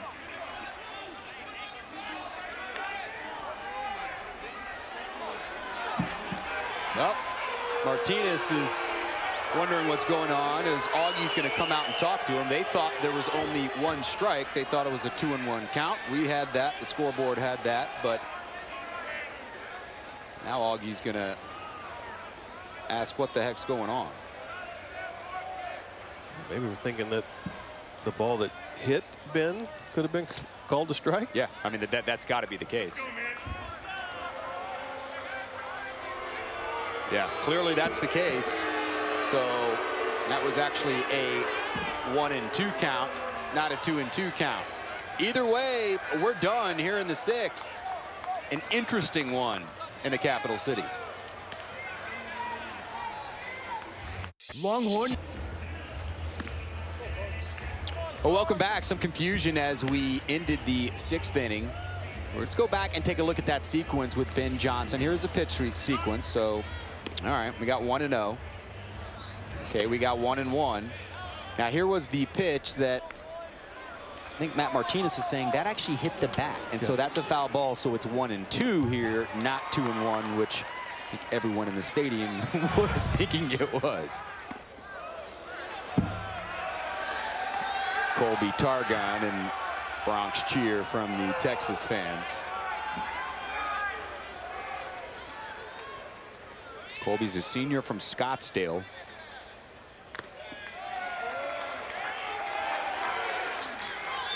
Chaparral High School right there in Paradise Valley, Arizona. Ryan Hubel went there. Ryan Hubel. Paul Konerko. Whoa. Old slugger. Just retired from Chicago White Sox.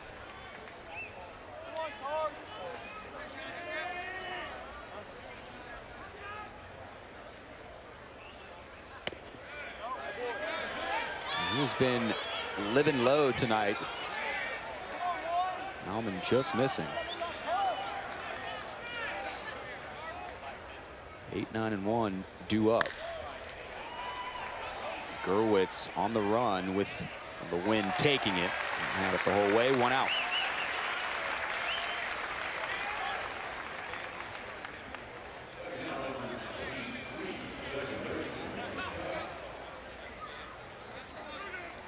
Great evening in Austin. 77 on the big board.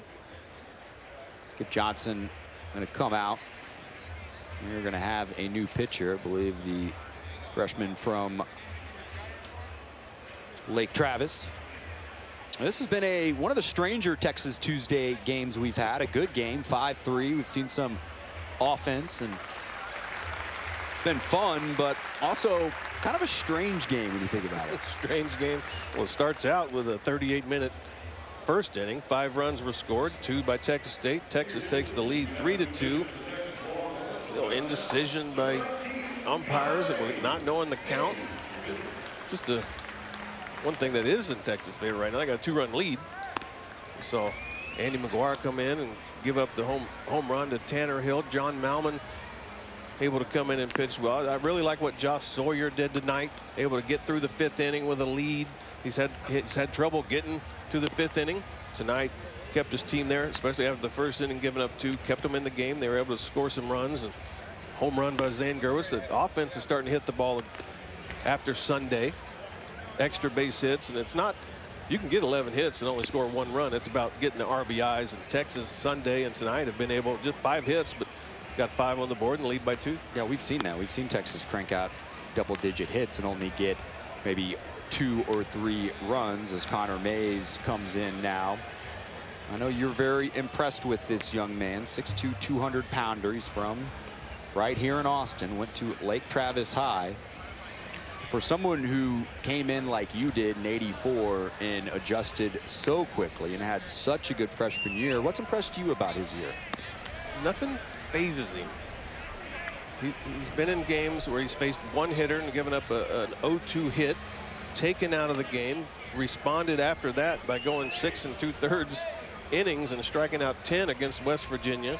He's given up game-winning home runs. He's given up hits, and it doesn't seem to get to him. And that's what I think. His poise, his composure. He's not afraid to challenge hitters. He's seen success so far at this level and trusts his stuff. Mickey Scott on pitch and out.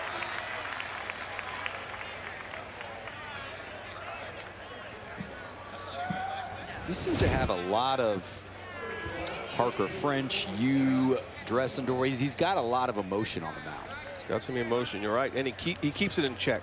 That's what I'm saying. He gave up a hit the other night in Kansas. Didn't let it get to him. We saw him in Nebraska go 3-2 in extra innings with the bases loaded and get a strikeout. It's just a breaking ball that gets away from him right there. Corey's thinking, you kidding me? It is. He has the complete makeup as a pitcher. Calm, collected, and overthrow. That is 93. Hardest we've seen him this year on our gun. What else does he throw? We've seen that little breaking ball. He's got a cutter. Cutter to go with it right now. You see him spinning off the pitches. I'm not digging in on this 3-0. You see right here when he lands on the ground how he spins off to the first base side. Really seems to be amped up tonight.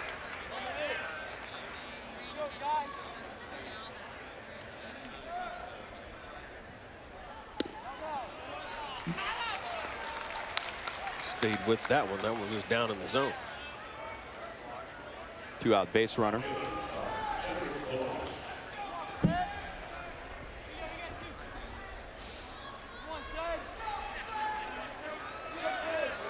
Polaris 0 for 6 with 4 strikeouts against Texas this year.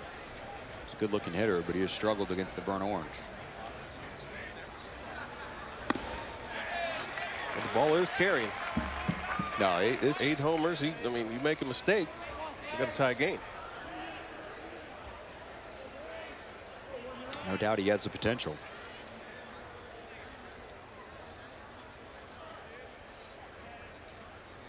It's 1-1.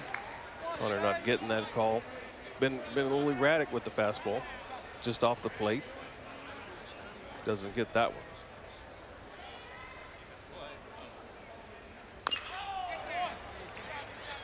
Oswald will field that in foul territory. 1-2. What you coming with there, Zeke? I like the hook, the slider, the cutter, away, anything away from Cedric right here. Yeah, last thing you want to do is 1-2, make a mistake and let a guy with 8 homers tie this thing up, get it up into the jet stream.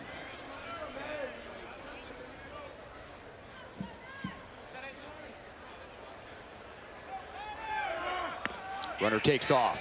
Throw down. Got him. Trey's saying, hey, Mr. Cantu, I can do this as well. It has not been easy to run on Texas this year, no matter who's behind the plate. Trace Barrera, good jump down there at first. Trace comes up gunning. Perfect throw, perfect tag. Maybe the only throw that gets him right there. Good jump by a fast guy. And it's time to stretch him right now. Texas hoping to hold on to this one. That would make it 2 wins in a row, and everything's right in front of Texas. There's no doubt this has been a tough year for the Burnt Orange, but TCU, Fort Worth this weekend. What a huge series this is going to be. You look at the numbers, TCU leads almost every major number and stat in the Big 12, and they're in 4th place. How does that work, Z? Yeah. Kansas. No, I mean, TCU, like you said, yeah, it's a tough conference. The conference is really even this year. I mean, right now, Texas is in 5th place and they're only 2 games out of 1st, but you see TCU 6th in the NCAA ranking. Getting a lot of production from a freshman right there. Connor Wanhanen leads the Big 12. But their pitching staff, Kevin, their pitching staff for the season has a 2.19, which leads the nation. They lead the nation in strikeout to walk ratio. I believe on the season, their staff only has 71 walks. Wow. 71. And they've only given up 267 hits. I say only 267 hits, but they've pitched almost 350 innings. So the pitching staff is there. They have 3 of the top 4 active leaders in the Big 12 at ERA, and they have a man named Riley Farrell at the end of that rotation that comes in and shuts it down pretty good. He's not bad. Well, on the flip side, Texas has 140 walks as a staff. Yeah, that's what I mean. 71. That's throwing it around the plate. Colin Shaw will lead it off for Texas. 2, 3, and 4 due up here in the bottom half of the 7th. Longhorns with a 2-run lead. 3 in the 1st, 2 in the 3rd. Longhorns have not scored since then. It's actually been pretty good pitching and defense.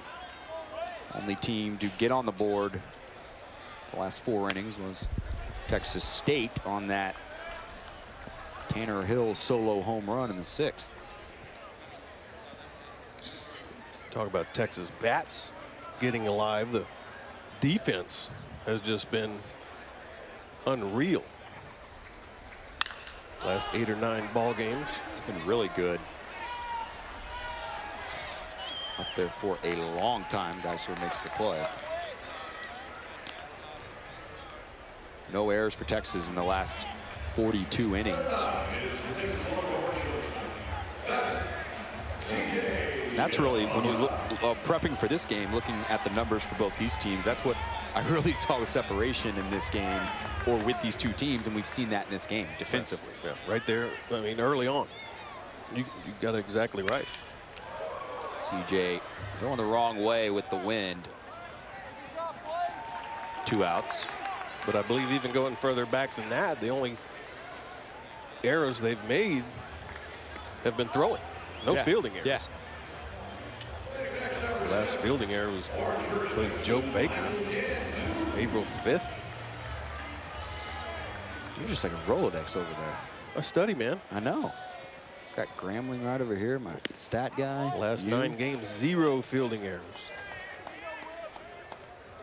Michael Cantu.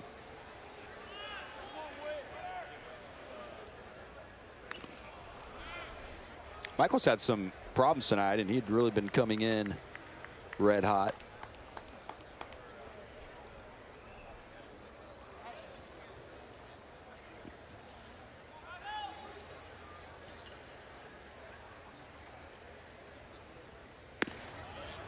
One and 2. Witter's done a good job of coming in and keeping Texas State in this game. And he can do that. He's been able to get that pitch over right there, but he's moved the fastball in and out. It's all about moving the ball, breaking timing of hitters. Left that one out over the plate. Yes, he did. And Cantu, just like that, is on the board with a hit. That one right there just floated. Started on the inner half and just floated. You'll see it just kind of float over the middle of the plate. Michael Cantu with a good swing. Look at this. Gets that front foot down. Look at that. Head on the ball, hands through.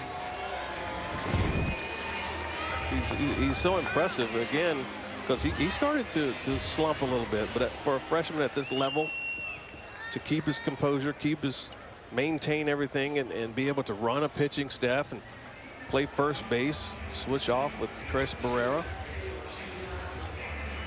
Ficach will come out and talk to his right-hander. Cantu in his last 8 games, 12 for 30, hitting .400 during that stretch, and not a bad on-base percentage. Half the time he's getting on. He's doing it. I mean, he has hit the ball well in stretches, but right now, when the team was getting a little funky, he just kept his poise, his composure. I hate to keep using the same thing, but for a freshman, it's just one thing that you can let get to you. Just like pitching as a freshman, hitting as a freshman. I mean, the book's out on him. I mean, people scout teams, they watch the games, and he's able to just stay in there and use the entire field. Well, because of us, Texas very well scouted.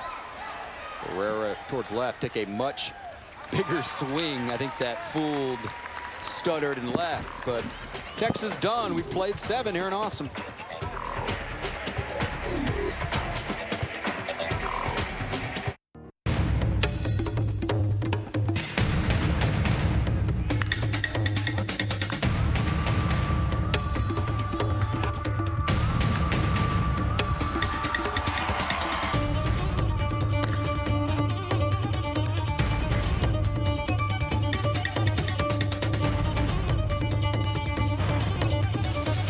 Tonight's game summary. It is powered by the new Chevy Silverado. Zane Gurwitz, 2-run homer in the 3rd inning. That was it for Texas scoring, but that has been enough because Texas pitching has been pretty good outside of that Tanner Hill solo shot. They got a key double play there in the 6th inning. Did John Melman. Took advantage early, got the runs, and Gurwitz with some pop. Valeris for 3 tonight. This is a guy, this is how you want to be facing Cedric, where if he does hit number 9, you're still up by 1.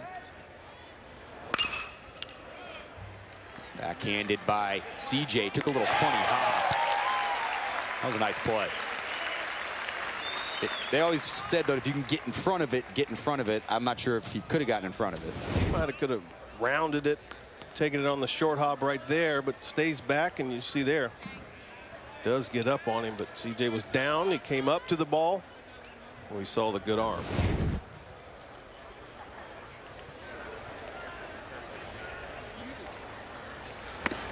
Ranger Studdard. Fastball is nice and firm tonight.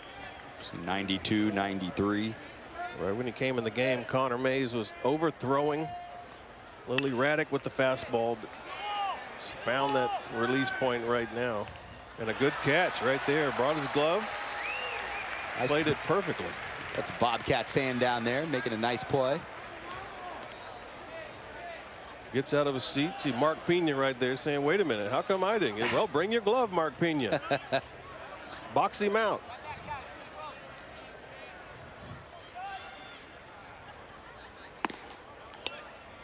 High level pitch, 1-2. Well, Mark, I'm surprised he's not with the occupy left field people back there. He comes in, watches a few, goes out.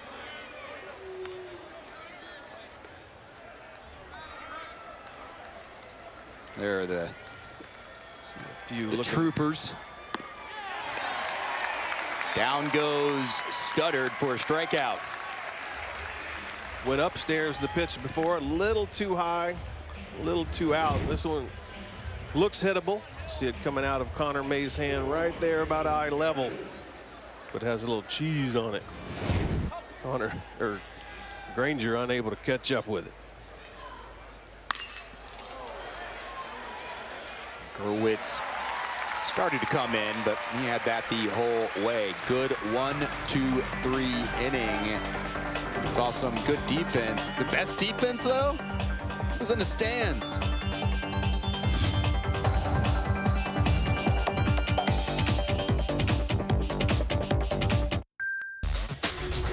Now, if you haven't checked out Randall Leahy, need to. She is a really good softball player for the Texas Longhorns across Comal. But look at that.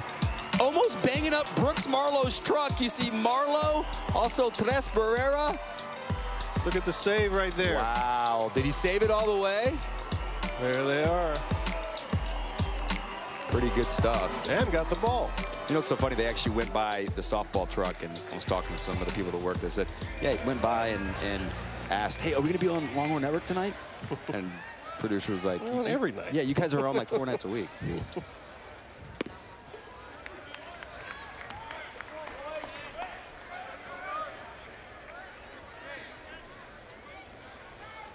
That's cool, though, seeing the baseball players go out and check out the softball team.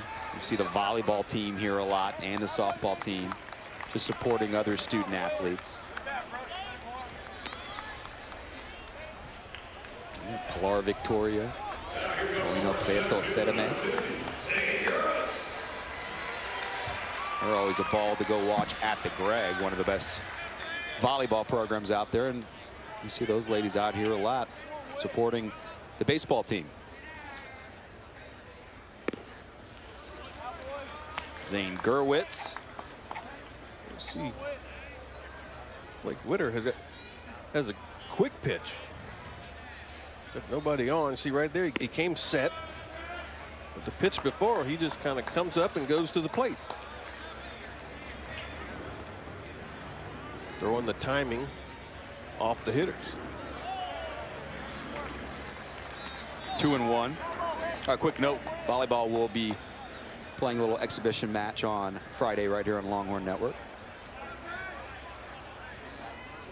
Busy weekend, Longhorn Athletics. Base hit for Zane Gurwitz. Hey, he's coming out of it all right. Been a busy few days for Zane Gurwitz. Very nice job. It seems each time Augie puts a young man on the bench, they respond. Funny how that works. Zane was sat for a game last week. They put CJ in left, put Ben in center, Joe Baker at short.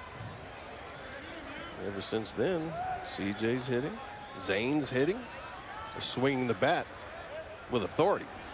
Brett Boswell, same case. He was sat down for a little while.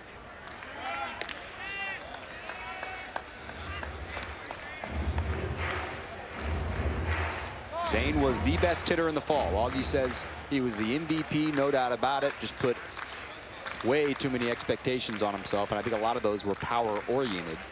He's a guy who can run into power, but he doesn't need to be looking to hit the ball out of the ballpark. Okay, he's got a really good lead, and if he gets that lead again, this is not a quick time to the plate. He has a quick step to home, but yeah, like you said, the sweeping slider or the fastball that runs down, tough pitch to catch for the catcher and get a good jump. Yeah, I think Witter, with his motion, does everything he can to shorten it, and he does take off. Throw down, not even close.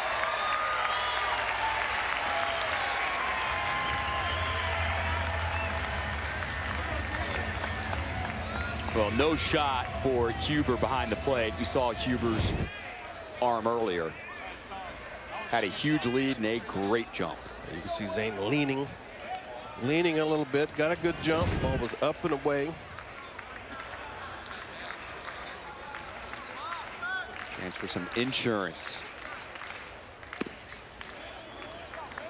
He just pulls the string on that. It seems like he's just really is just bringing it back. And he can throw it back door to lefties, away to righties. He can control it.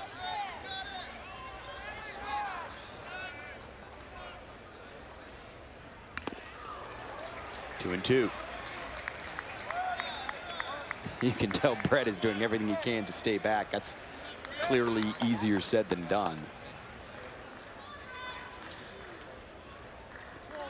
Boswell, 328 this year with runners on. He's also been a lot better at home.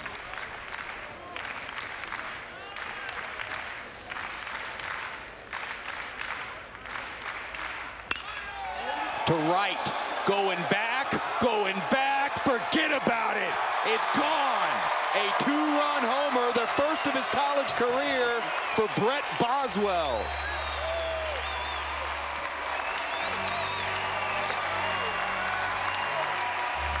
This is a left-hander's zone right there. If you don't get it in there, what a beautiful swing by Brett Boswell. He can breathe a little bit now. You see this pitch, low and in. Gets a good swing on it. I thought for a second there we're going to have tacos for everybody. I was thinking so too. That ball had good trajectory on it when it left the bat. Just a matter of the distance. Gets over the fence right there and He opened up the fence even. first of his college career, and the fans call him out, give him a little curtain call. Teammates are happy. Everybody's smiling. They're going to go to the bullpen. Augie really wanted this team to start having fun again. That's a lot easier to do when you're winning and hitting the ball, which they are doing tonight. We'll be back with the new Texas State pitcher here on Texas Tuesday.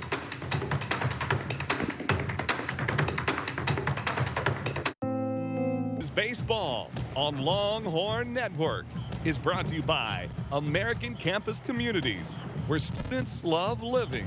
Reserve your housing online today at livewc.com.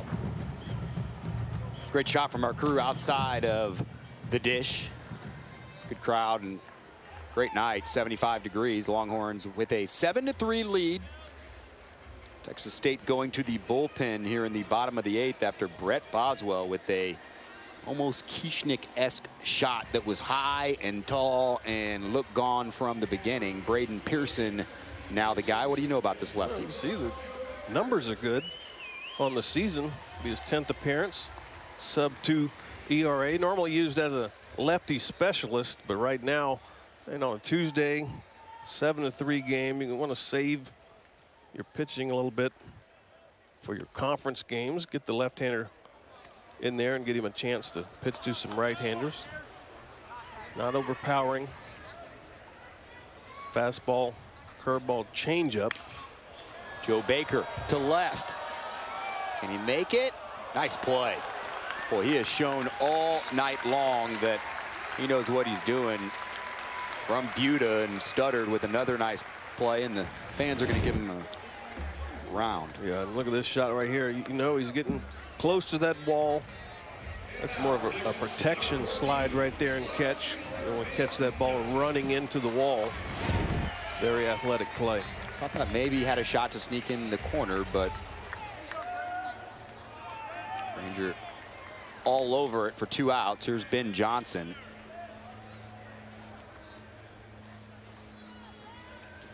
Texas, 2 homers today. They had 0 in their previous 6 home games. So now 7 in their last 2 games. 16 extra base hits in the last 2 games.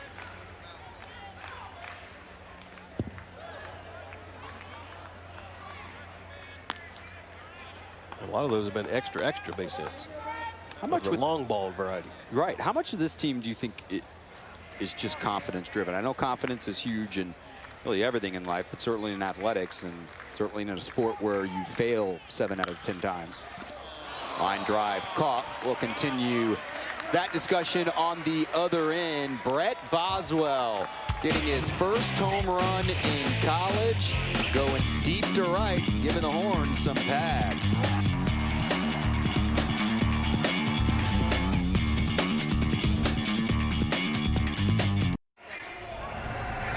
Welcome back. Still a lot left to be decided in the Big 12. Oklahoma State and Oklahoma tied at the top. You see Texas Tech followed by TCU. TCU is ranked 6th in the country in one poll, and they're 7-5 in Big 12 play. Talked with Augie today. Not happy with where they're at. 8-7. They're 2 games out of first place. Yeah, you have 3 series left for Texas. You have TCU, Tech. Both teams are ahead of them, and Baylor. Oklahoma State and Oklahoma still play each other.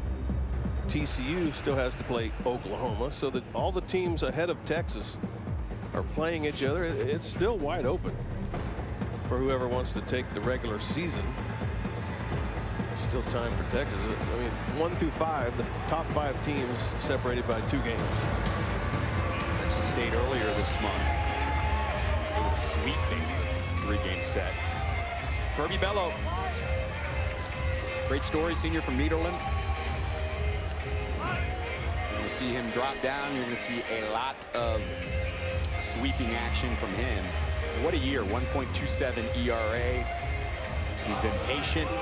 He worked extensively with different guys, including Austin Wood. We talked about that. And heck, it's paying off now, Greg. Well, it is paying off. And he's able to get out there. He's able to get comfortable.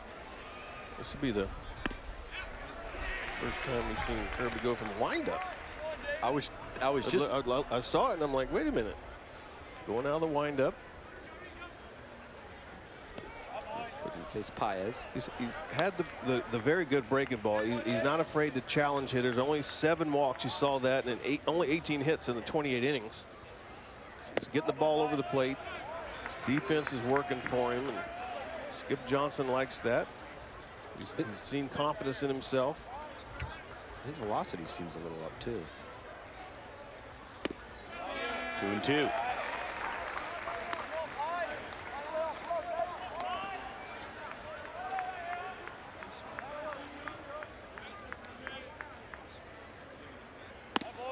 Paez from Anderson High School here in Austin. Originally went to Peck and transferred back to Central Texas. 325 against lefties this year.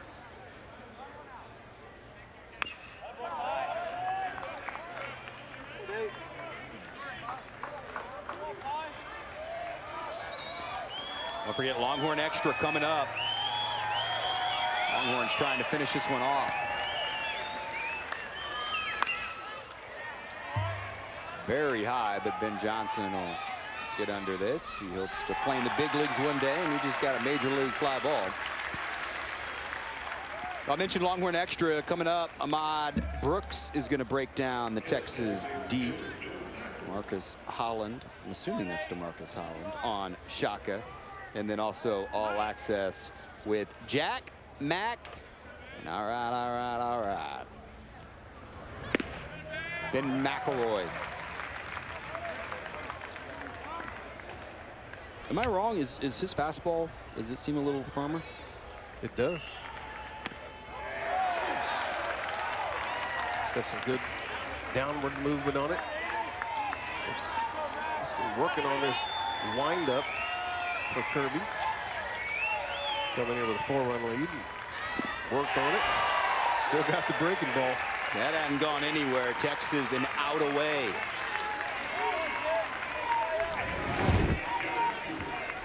See this pitch. Down in the zone. Got a good bite on it. Gets it out in front. Snaps it off. Good block by Tress behind the plate. Tags him out. The last 3 relievers that come in for Texas, the Bobcats are 0 for 8 with 2 Ks against them. Last chance will be Jared Huber.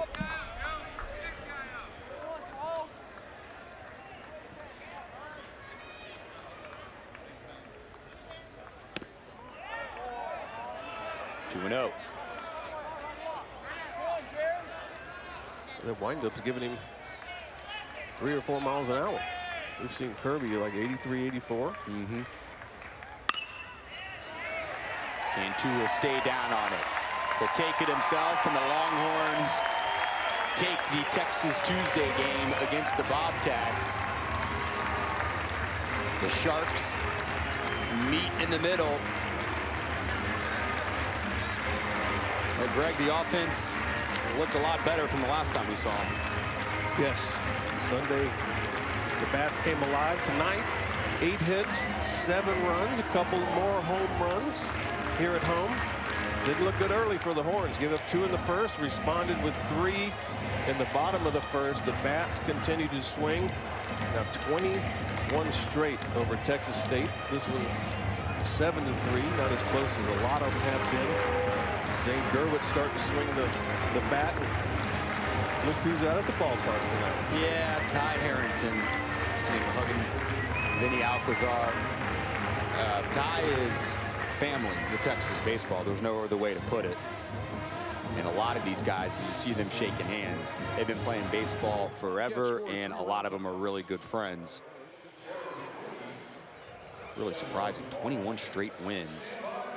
I don't think there's any doubt, though, outside of the Texas offense, which people want to see get going and continue to provide some punch. Story tonight is Ty Harrington being back out here. Yeah, Ty back out. He's close. He finds out today the great news for him. You still see him. He's in a little pain right there, but he gutted it out tonight. Great news for the Harrington family. Great news for him to be at the ballpark, one step closer to getting back in uniform, being on the bench, being the caller again for Texas. For Texas State. This is a song he knew pretty well, still does. Time for the Eyes.